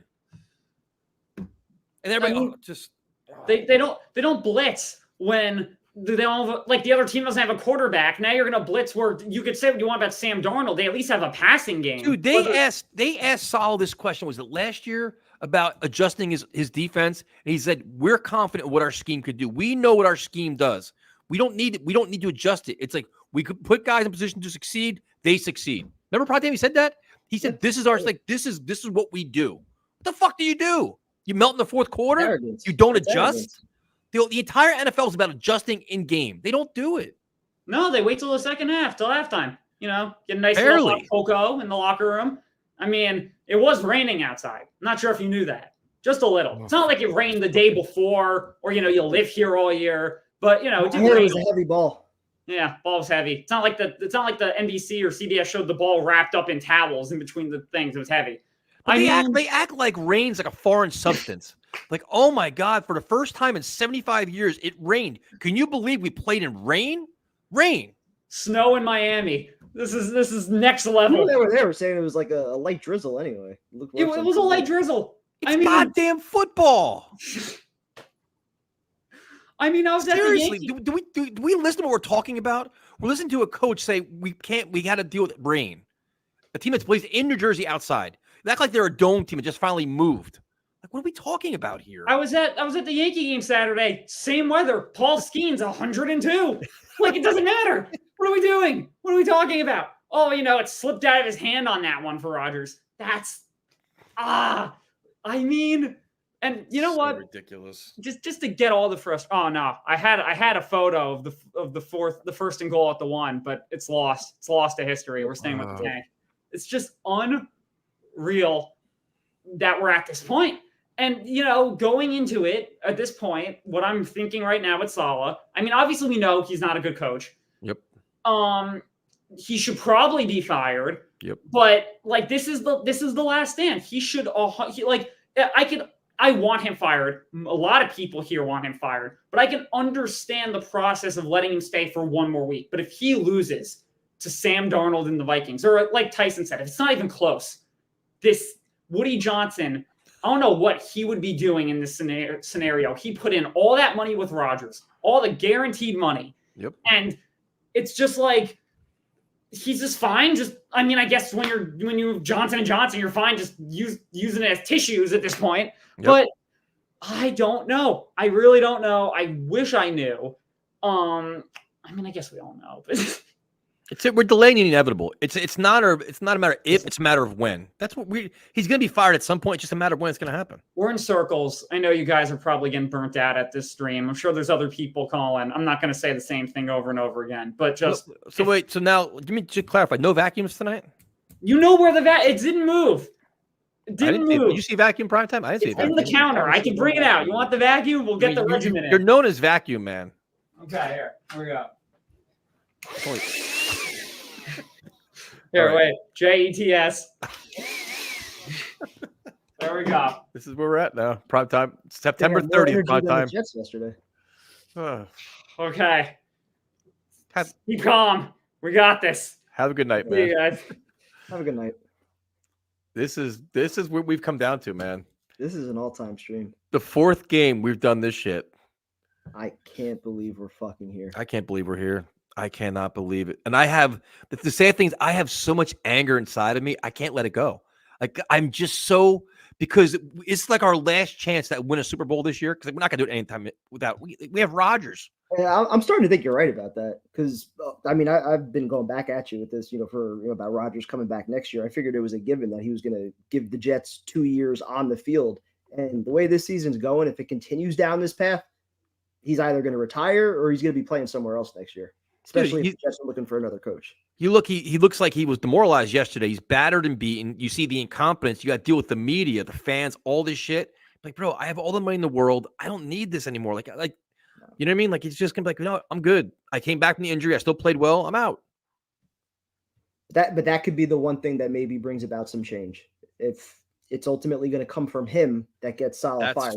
That's what I'm hoping for. Woody Johnson's not going to do it. If Rodgers just gets fed up and goes into Johnson's office and wants to make it happen, or he's really not as tight as we think he might be with Hackett, and he forces a change there, then maybe we'll see some change. Otherwise, I think Johnson's just going to ride this thing out. But the wheels were already in motion. They already tried to find an assistant for Hackett in the offseason, but nobody wanted the goddamn job.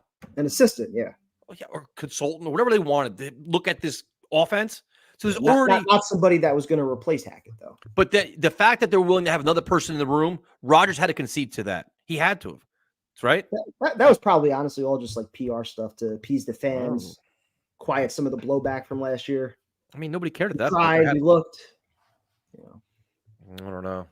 All right, we will go to our cleanup hitter once again, who's dealt with 2 hours of complaining because this has been. How are the Seahawks doing tonight? I don't even know. I haven't seen the score of any of the games. I haven't checked any scores at all. Let's score the Dolphin game. More importantly, let's check both scores right now.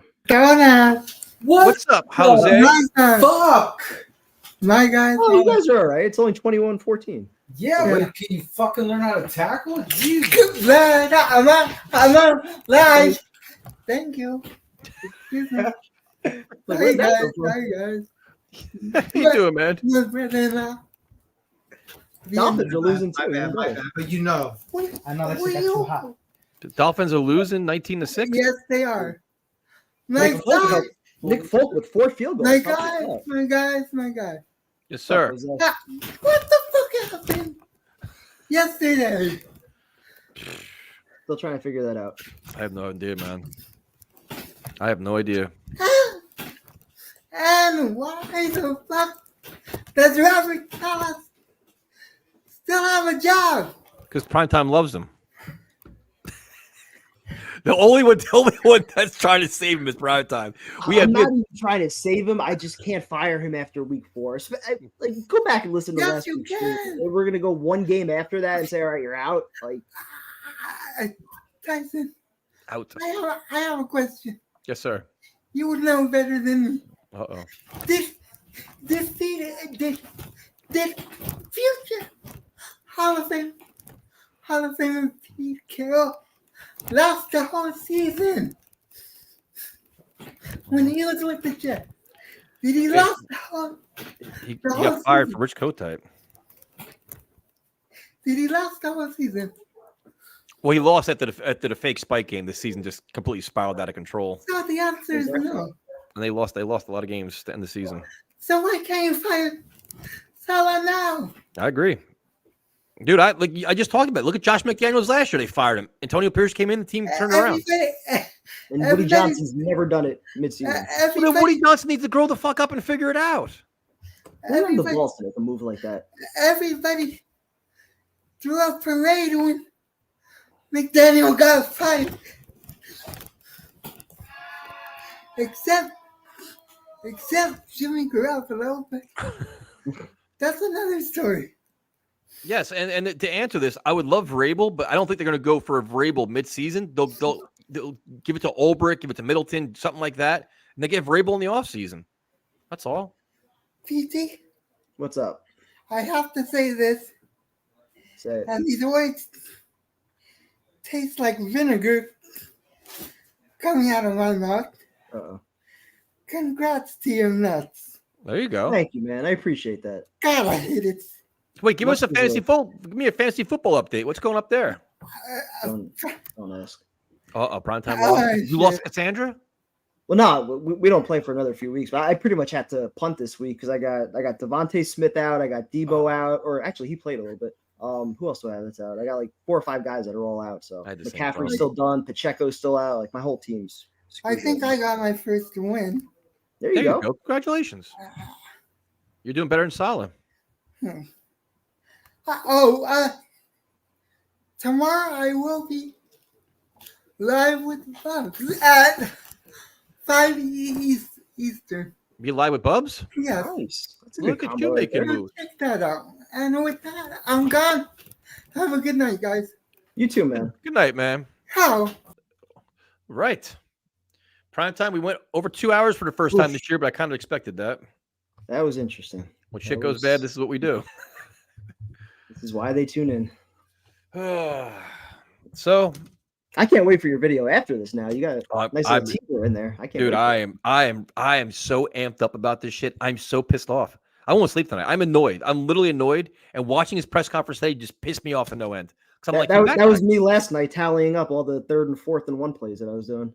But like you watched him talk and backtrack, I'm like, oh my God. I'm like, how can any player in the locker room respect this guy? There's no way. It's impossible. Yep. Idiot. I'm so tired of this. I'm tired of these Mondays. I'm tired of being embarrassed as a Jet fan. And it's always like there's never like a regular loss. It's got to be like a grandiose disaster that has to be like make headlines and embarrass. Yeah, headlines for days, giant spectacle always. Ridiculous. Operations. he's breaking down. Games left, plenty of time. He's like, it's not the cadence, it's the overall operations of the system. He's talking like a fucking manufacturing. The politician. He's backtracking. So tired of it. I didn't really say that. What I meant to say was. Bro, I'm telling you better pray they win on Sunday. You better pray. Because I will go scorch earth on Monday. I'll start Sunday night. Not Sunday afternoon. I'll start. I got all day then. The game be over by 1 o'clock. September 30th. Good stream next week. I can't wait for it. September 30th. Here we so the question is, if Sam Darnold lights us up, are you gonna be happy for Sam or miserable as a Jet fan? I'm always happy for when Sam plays well, but this would be the one exception because the Jets need this game too bad. He's gonna get small inflicted wounds. We are manufacturing losses. That's what we're doing and justifying them. All right. Well, thank you guys for sticking with us. A longer show tonight than usual. We appreciate the callers and everybody that's been watching our videos and stuff. The stream yesterday was wild. I almost broke my headset, which is great. I have a cracked thing. I think I cracked my set over there. So we will talk to you guys next week, hopefully. Later, guys. Let's go Mets. There you go.